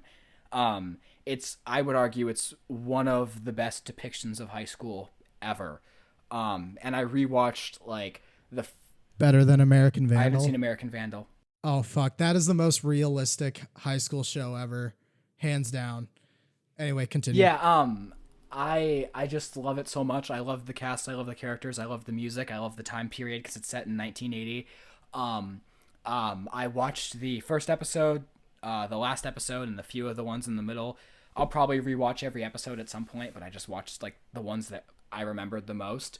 The pilot it might be my favorite. I haven't seen all the great TV show pilots, but it might be my favorite TV show pilot just because it so encapsulates who every character is and all the dynamics, and it does it so well, and it's so great. And then the last episode, because they got, I don't know if you've seen it, Michael, but they got canceled after during the first season, but they still made the last episode a finale, just in case. And the last episode is really moving, and it got me into the Grateful Dead. So.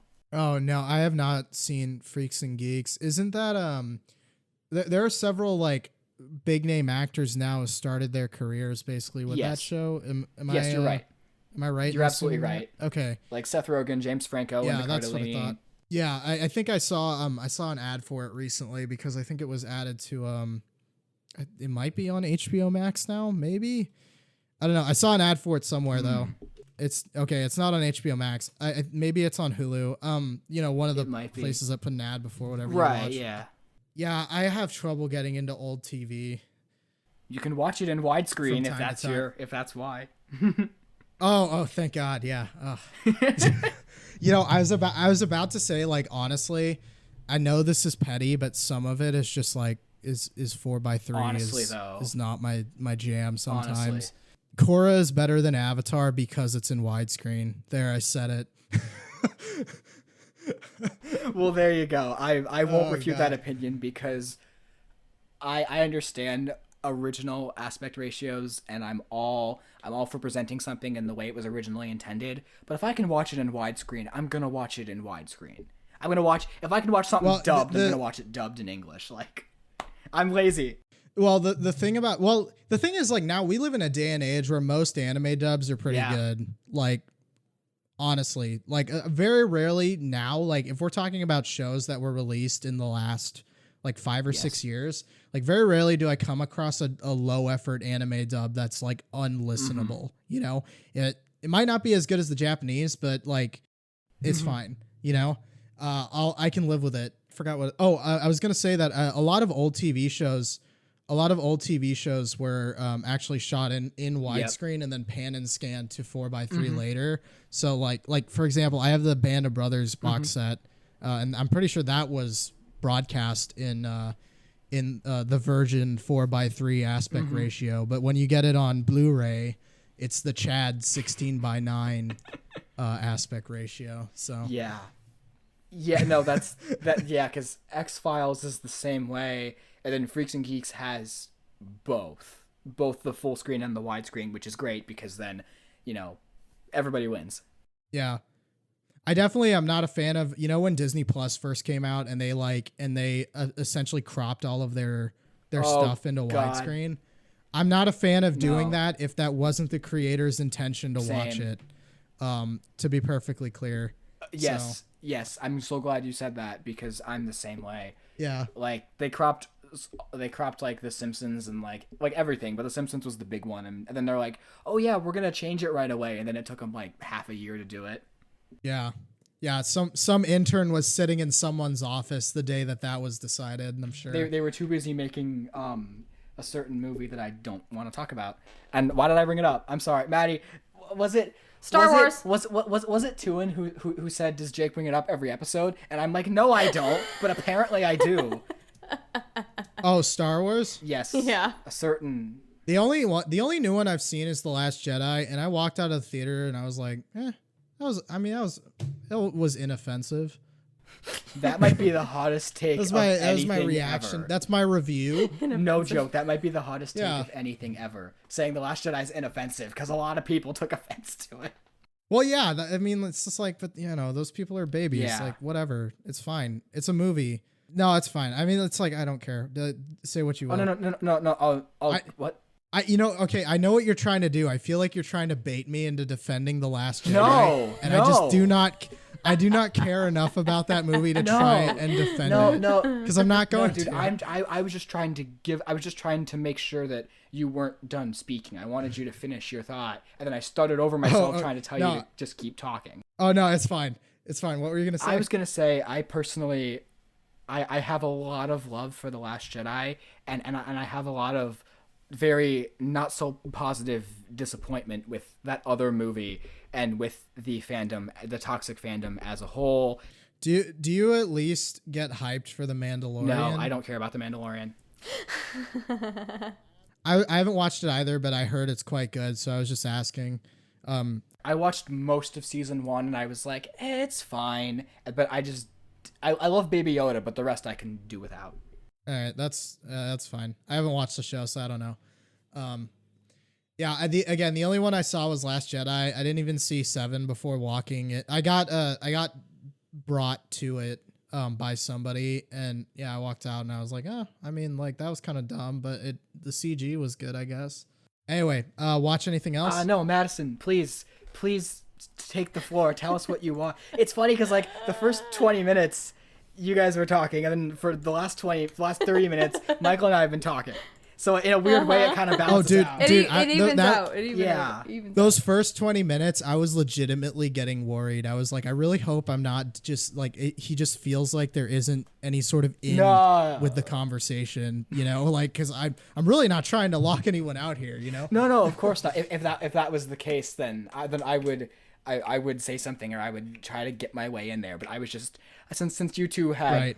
a very, you know, you had this appreciation for the movie that I didn't share. You two, I'm just like, okay, well you guys talk about that, and I'll just sit here in my little corner and that Maddie even asked me like 3 times. Now that Maddie's been quiet and we've like evened things out, I feel better. Well, Maddie, is that okay? Is that an evening definitely. out? Yeah, for sure. Yeah. So Michael, that is my without going into detail, that is my thoughts on Star Wars 8 and 9. My brief thoughts, even though it was like 5 minutes long. See, even now when brief brief in quotes. See, even now when I talk about it, I can't just directly talk about it. I have to beat around the bush for like 5 minutes because I have to build myself up to talking about that movie, just because it left such a negative impact on me. It was a traumatic experience. No joke, it was. Because my best friend and I went to go, because we saw the 8th one together, and my 2 best friends from high school, we saw the whole trilogy together. So I saw Rise of Skywalker twice in theaters, and it was like a ritual. And I'm like, I'm going with my best friends. Like, fuck yeah, this is going to be great, right? And then it wasn't. And it was just... Yeah. It hurt. It's honestly heartbreaking to listen to this. I'm sorry. I didn't mean to bring the mood down. No, what I mean by that is I don't mean like in a pitiful way. I mean like I legitimately feel sorry for you because a franchise that you loved as much as you did just let you down, you know? That hurts, you know? That hurts. I get it. I've never been crazy into Star Wars, but I know what that feels like. Well, thank you very much. That actually really that's really, yeah, I appreciate that greatly. I think part of it also was because in my head, since I don't care about any of the expanded TV shows and, you know, animated live action and none of that, I'm just like, for me, this is it. It's all riding on, and maybe that was, I don't know, an unfair expectation, but I'm like, it's all, if this movie sucks, then that's the end of Star Wars. And like, that's, for me, that's it. So not having a conclusive or satisfying ending just kind of makes me like the other movies that I loved for years on end. It makes me like them less, which I don't know if that's even like, oh, that's a terrible I don't even feeling. know if that's healthy, man, but like it's how it made me feel. Yeah. Oh God, that's even worse when like I haven't watched season 8 of Game of Thrones, but I imagine that a lot of fans of that series are also feel the same way. Yeah. Where they're just like, it feels wrong watching the other seasons now because I know at some point I'll have to get through season 8 and relive that pain of just watching the fucking writers give up and take an L. Like, yes. All right. So for the 40 billionth time, Madison, what have you watched this week? Yeah. Oh, you guys. So I watched some different things this week. I watched this movie called Mystery Team from 2009, starring Donald Glover. Fascinating. It was great. I think I watched it on Vudu, I want to say. It was great. Yeah, it was really funny. Then I also watched The Sunlit Night, which was not very good. It was about like this artist who goes to Norway, and I was like, ooh, I want to watch something like where they go to Norway. And it was really beautiful and everything, but the story was just kind of like meh. She helps like this guy paint a barn, and they have to figure out how they like each other and stuff, and blah blah blah blah blah. So it was okay. Did some of the romance stuff make your heart skip at least? No, it wasn't a romance at all. So that's a shame. I mean, I guess it wasn't between the girl and the artist. It was between the girl and like this other guy, but it was like, yeah, no, it did not make my heart skip. No. I love when movies make my heart skip. See episode 1 for more information on that. Aw. Then after that, I was like, I need something better. So I watched The Alchemist Cookbook. and that's on Hulu. I think The Sunlit Night was also on Hulu. The Alchemist Cookbook was interesting. It was just a guy who lives in a trailer in the woods who's kind of doing like dark magic / science with his cat, and he ends up doing some like crazy dark stuff, but it's, and like a demon comes out maybe, but yeah, it was really weird. But I liked it. Sounds like a cool documentary. Yeah, right. Very interesting subject matter. It was only this guy, two characters in the whole movie. 3 counting the cat. Yeah. It was Dang. Yeah. That It was interesting. was the cat the best actor of the bunch? Yeah, definitely. I figured.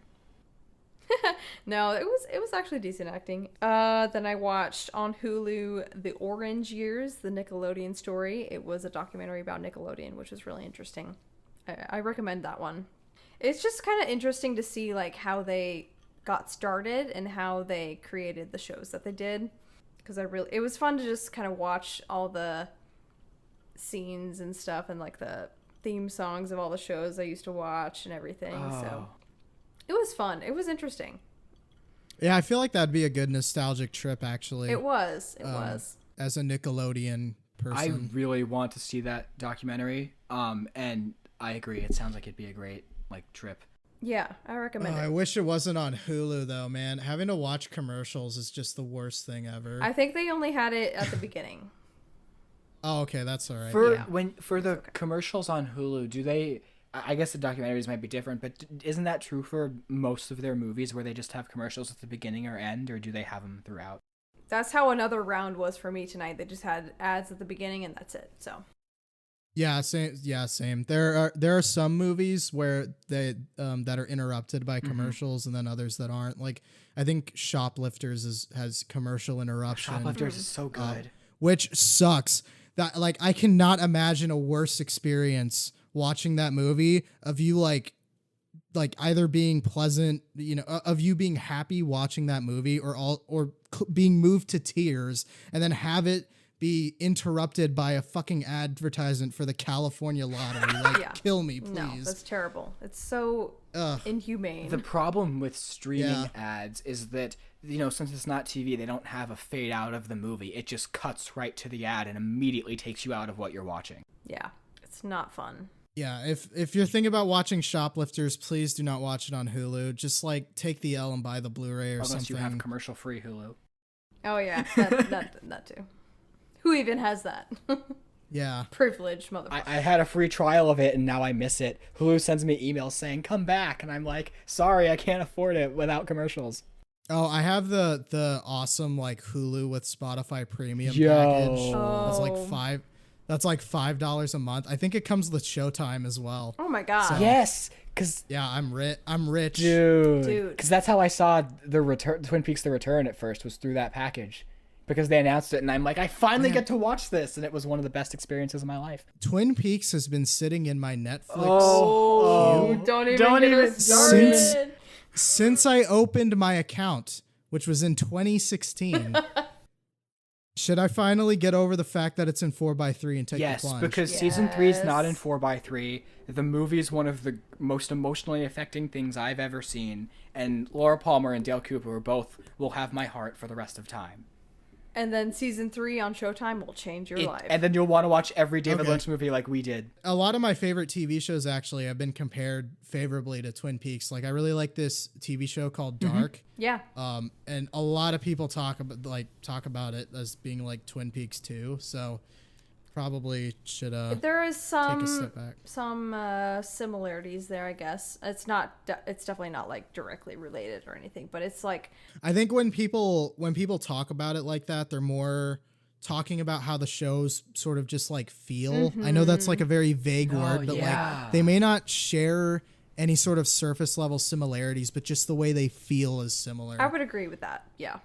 Yeah, that's usually how I hear the comparison. Those the people who made Dark, their new show just got teased. Actually, they're making a new show called 1899. I'm very excited about it. Nice. And it's about an immigrant ship from New York finding a derelict ship, and it's supposed to be a horror series. Oh, sweet. Yeah, I'm very, very excited for that. I'm hyped for whatever that power couple, that queen and king, decide to do next, because Dark was just such a pleasurable experience. The Star King and Queen. Are they making more of that? Are they making more Dark? Yeah. No, season 3 ended. Okay, it's just it ends at season 3. Yeah, season 3 has a very definitive ending to that story. Love that. Love that. You know what show doesn't. You know what show doesn't have a very definitive. Okay, I'm not. I'm done. Like so many. Dexter. Oh no, I was going for season 3 of Twin Peaks, but Oh yeah. Oh. sorry, true. trying to tie it back to. But yeah, Yeah. I mean, like, all of us probably could have named like 1,000 different shows. I'm sorry. The reason why Dexter came to mind is because, one, we were talking about Showtime, but 2, my God, what an awful ending, and 3, apparently they're gonna like retcon it with a limited series that's coming what I out heard, like next yeah. year. God. Yeah, Dexter is a show that just, like, man, after season 4, it just falls off the rails. Like, it's just yeah, Like, it's just sad. Stop.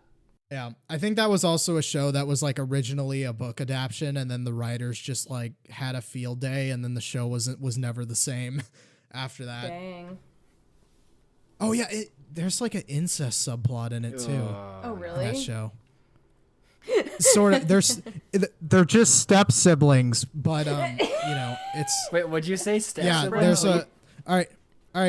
Dexter spoilers for like the next 30 seconds, but in the 7th season, Dexter's stepsister like basically confesses her love for him. What? Like, and non-familial love, and like the writers just fucking roll with it. What? And it's so embarrassing. That doesn't sound. Yeah. Nah. Yeah, like, this is an anime. You can't get away with that shit here. Like, fuck off. This is a show for actual adults, not like people who live in their mother's basement. I love that you excluded anime from that, because I'm like, how many anime series have that? So many. Sword Art Online does. And in that one, it's real incest. I can't. Yeah. Sick burn. Okay. Yeah. I also watched oh, Seaspiracy. Oh, real quick. Not about Sword Art Online, but Michael, if you watch Twin Peaks, Oh, I was hoping you would die on that sword. I will die on that sword. I love that show so much, but I don't have the energy to go back and forth about it. Also, I want to be vague, because if I show it to Madison, I don't want to spoil anything. So, but anyway, with Twin Peaks, if you watch it, the middle of season 2 is not good. Season 1 is good. The first third of season 2 is incredible. The middle third of season 2 is not good. And then the last third of it has its moments. The last third of season 2 builds up to the finale, which is incredible. And then there's the movie, and then there's season 3. So if you get into a lull, It's another attack of the 22 episode season ordered by the network. oh, unfortunately. 100%, 100%. They also made certain choices be made that the like against David Lynch and Mark Frost. They're like, oh, you have to do X, Y, and Z, and then they're like, well, shit, what do we do now? I mean, we really live in a golden age of television. Like, I know everyone likes to shit on Netflix because they have some bad shows and whatnot, but like, you got to respect Netflix's willingness to just hand out blank checks. Yeah. Like, to nobodies, right? Like, I really respect that. And like, I especially respect when they'll go to like countries that are like developing or may not have as much money terrestrially, and they'll be like, yeah, you want $5 million an episode? Here you go. Like, make the show that you want to make. Yeah, it can be in your native language. Who gives a shit? And we'll just put it on our website. Yeah. I really like that. A lot of my favorite shows from Netflix have been shows that were made in foreign markets that would have never been made otherwise because they just wouldn't have the money for it. That is respectable, yeah. So I'll just finish up my list of what I watched, and I watched the documentary Seaspiracy on Netflix. What's that about? It was kind of propaganda-y, but it was like this guy is in search of how to like save the ocean, basically, and he was like, oh, I'll just like, volunteer to pick up plastic and stop using plastic things and do all this blah blah blah. And then he discovers that the real problem is like commercial fishing, and I was just about to say corporations, Yeah. my dude. Yep. That's what you need to be targeting. Yeah. So all these all these countries, like especially like Japan, just go out and basically illegally commercial fish anywhere. Like, and it's really hard to regulate like the boundaries of where they can fish and everything. So he just kind of like he was kind of sleuthy about it and went undercover and tried to get all this footage of people who were breaking the law and everything. He was kind of a douche. I didn't really like the guy who made it, but he discovered some interesting things. So it's worth watching.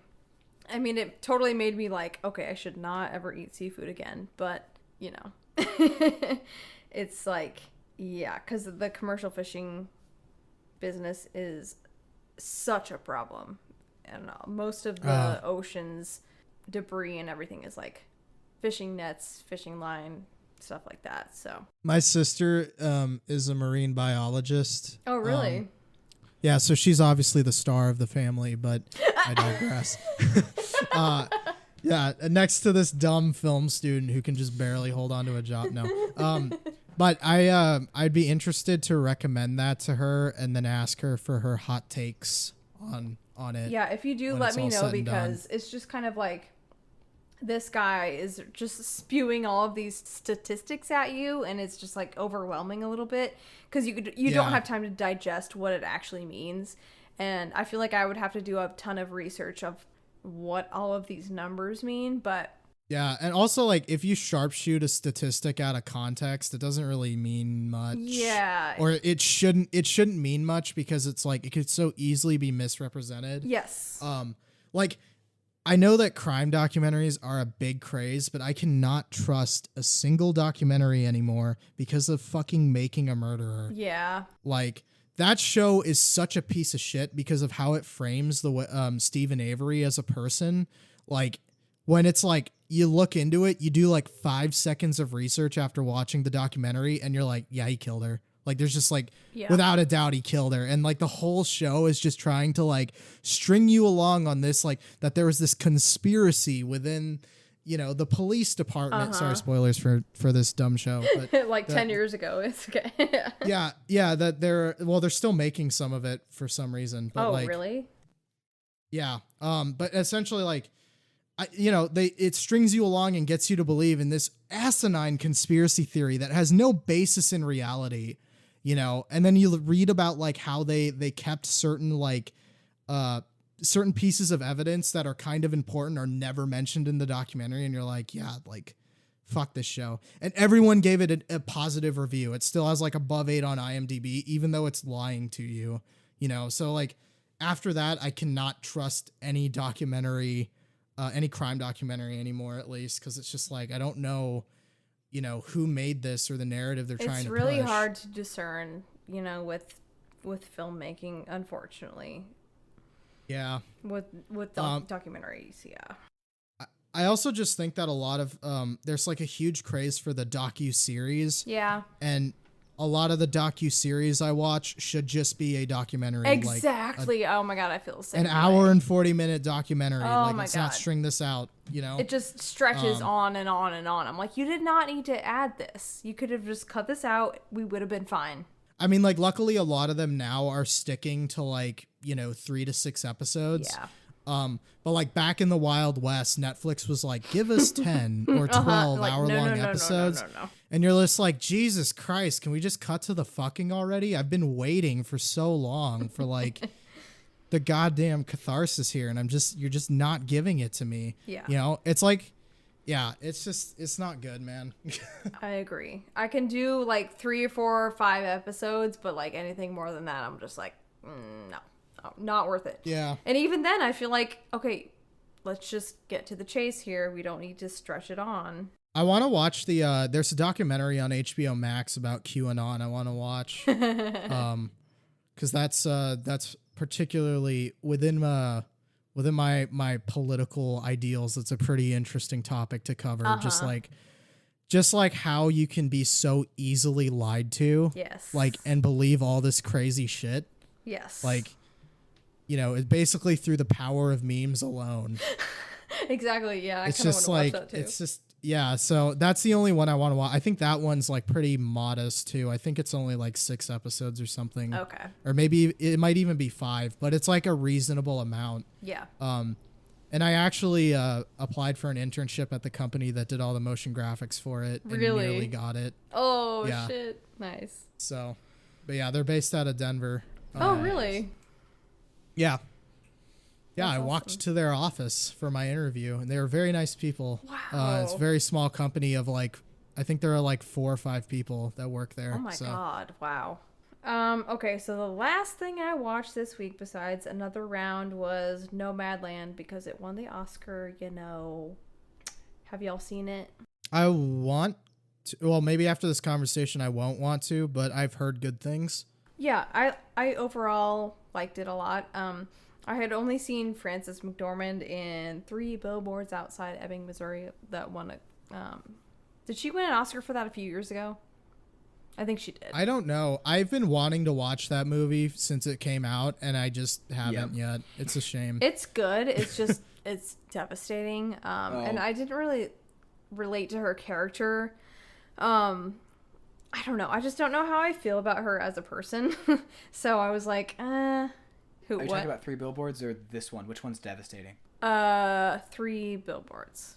Yeah, so I was just like, I don't know, Frances, I don't know how I feel about you. She's just kind of like, she's just kind of crazy. I don't know. Like the way she reacted when she won this award at the Oscars, you know, she's just like, oh, shut the fuck up. Like, I don't deserve this, blah, blah, blah. And I didn't watch that shit. I didn't either, but I watched the highlights and Okay, so the best thing, I'm sorry to interrupt, but I just need to get this out of my system. Yeah. The best thing that came out of the Oscars was in 2019 when Parasite won and reactionaries took to the internet to complain. yes. That was the best thing that came out God, of the Oscars. oh, I loved because when I was in Parasite won. tears. I was I know in you love tears Parasite. laughing at those. Parasite's yeah. so good. It is I was in tears so laughing good. at those idiots. I just know, complain about know. It was such. Oh my God, I love that so much. It's It so was good. so good. I love that movie so much. Yeah. Sorry, continue. Nomadland. Yeah. So this year, I kind of assumed that this would win, and I kind of put off watching it for a while because I was like, I don't really want to watch Frances McDormand like be this weird character again. But she was a completely different character than she was in 3 Billboards, and I enjoyed it overall. It had a lot of like normal people acting in it, which was weird. Like people who are actually like out there living in these weird nomad communities, like living in their vans or trailers or whatever. Right.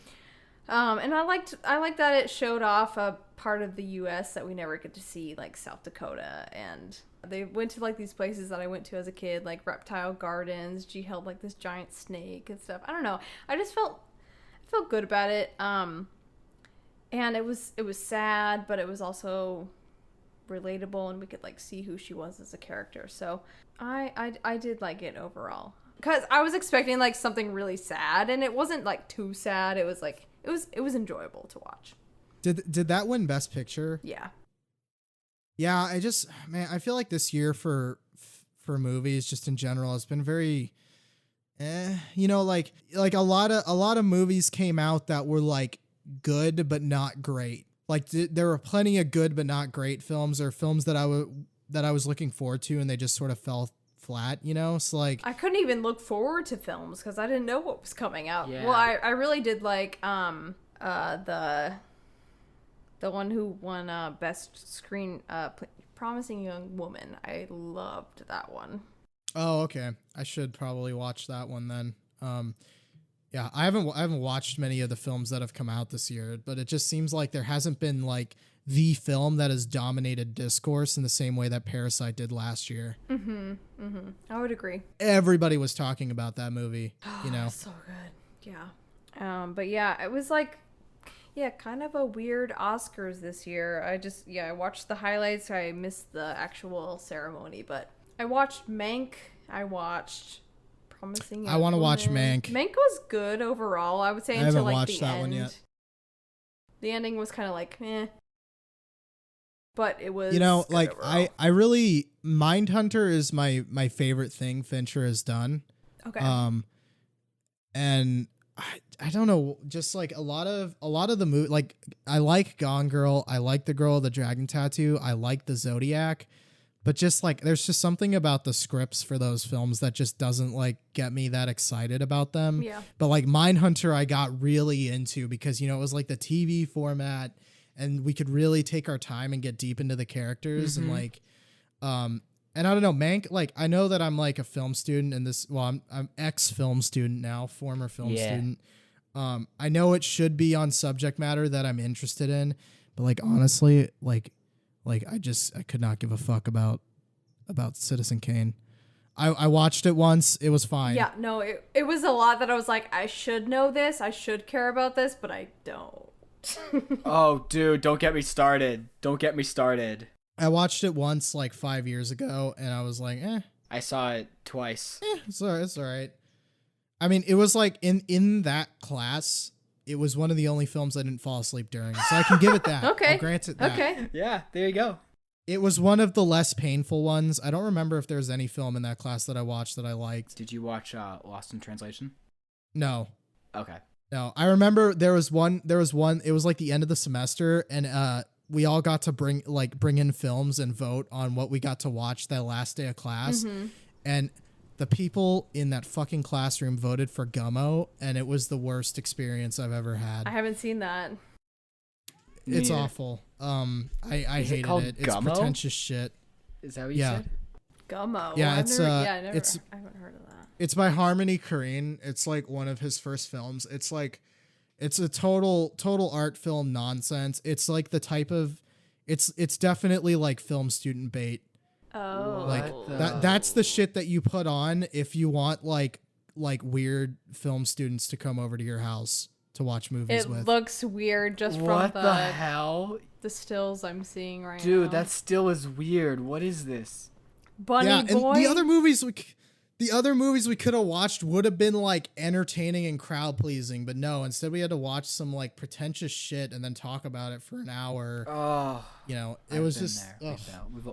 We've Yeah. all been. We definitely have all been there. I might like this movie. I think I'm gonna watch it. Oh, no. I'm probably offending somebody listening to this podcast, and good, you should be offended. I know that I just talked about how I'm very much into allowing people to like what they like, except thank for you for you that. because you like Gummo. Gummo. I feel like I might like this. Yeah. And I'm never gonna be back on this podcast again. Yeah, no, this is what happens when I get passionately hate something. But okay, seriously speaking, if you like Gummo, I'm sure there are other things about you that I could like if I met you. But you liking Gummo is not one of them, and you're just gonna have to live with that. Oh my god. Oh, dude, the whole thing is on Vimeo for free. Oh, really? Okay, that's based, actually. I like that you can watch the movie for free. Maybe watch it then, because it's free. I Nope. will. I won't. Maddie, you'll have to tell me. Yes. I think I will. Man, I can't wait to listen to next week's episode. Yeah, what are we even talking Like, yeah, I about? watched Be about Gummo. Gummo, and you guys just gush about it, and then I sit there and be like, oh You're god, like, oh, fuck. I why feel did so Why did they dirty. come on here? I feel so dirty for appearing on this podcast. Anyway, yes, Michael, thank you for Thank being you. with us today. This has been great. I love that we watched this movie. This was a pleasure. I had a lot of fun. Good. And if you ever want me back, just let me know. I'm Yeah. always looking for an excuse to talk to people. So yeah, I'll even watch a movie that Jake recommends. Hey! Absolutely. I kid. But seriously speaking, this has been very great, and I've enjoyed it. So I hope people enjoy listening to this conversation. I'm gonna make him watch Insurgent next time. Honestly, the film with that title, how bad can it be? It's pretty. Next time for me, I'll talk about it next time. I saved it Okay. because I had too long of a list of Oh, movies okay, that I great. watched. Yes, we'll get back into our teen dramas. Or YA. If you're in the Bay Area, swipe right on me on Tinder. Yes, we will link you. Do you want to link like your Instagram or anything, your Tinder profile? Whatever you want, man. I'm seriously speaking, I don't have a Tinder. Oh. Oh. No, I don't actually want to link any of my social media. Okay. I don't really have a social media presence. But you know, if there's demand for me to come back, I'd be happy to oblige. Awesome. Okay, great. Thank We'd you love to so have much for back. being here. And next week we will get back to you on our agenda. Oh, you know what? I will, if you guys okay, I'm sorry. I thought you if you guys watch Gomo for a future episode, I will at least write an email. Oh, sick. Yes. Write you an email about it. Awesome. Yeah. Thank you, Michael. This has been Thank a you. pleasure. And Yes. next week we have a different kind of episode that will be uploaded, so stay tuned for that. Yeah, keep therapizing. Keep therapizing, everyone. Just be happy. Go do something that makes you happy this week, even if it's Yeah. tiny. Love I'm- that. I know it can be hard to do, but do something that makes you happy. Yeah. You know what I'm gonna do? What? I'm gonna go watch Sword Art Online. See you later.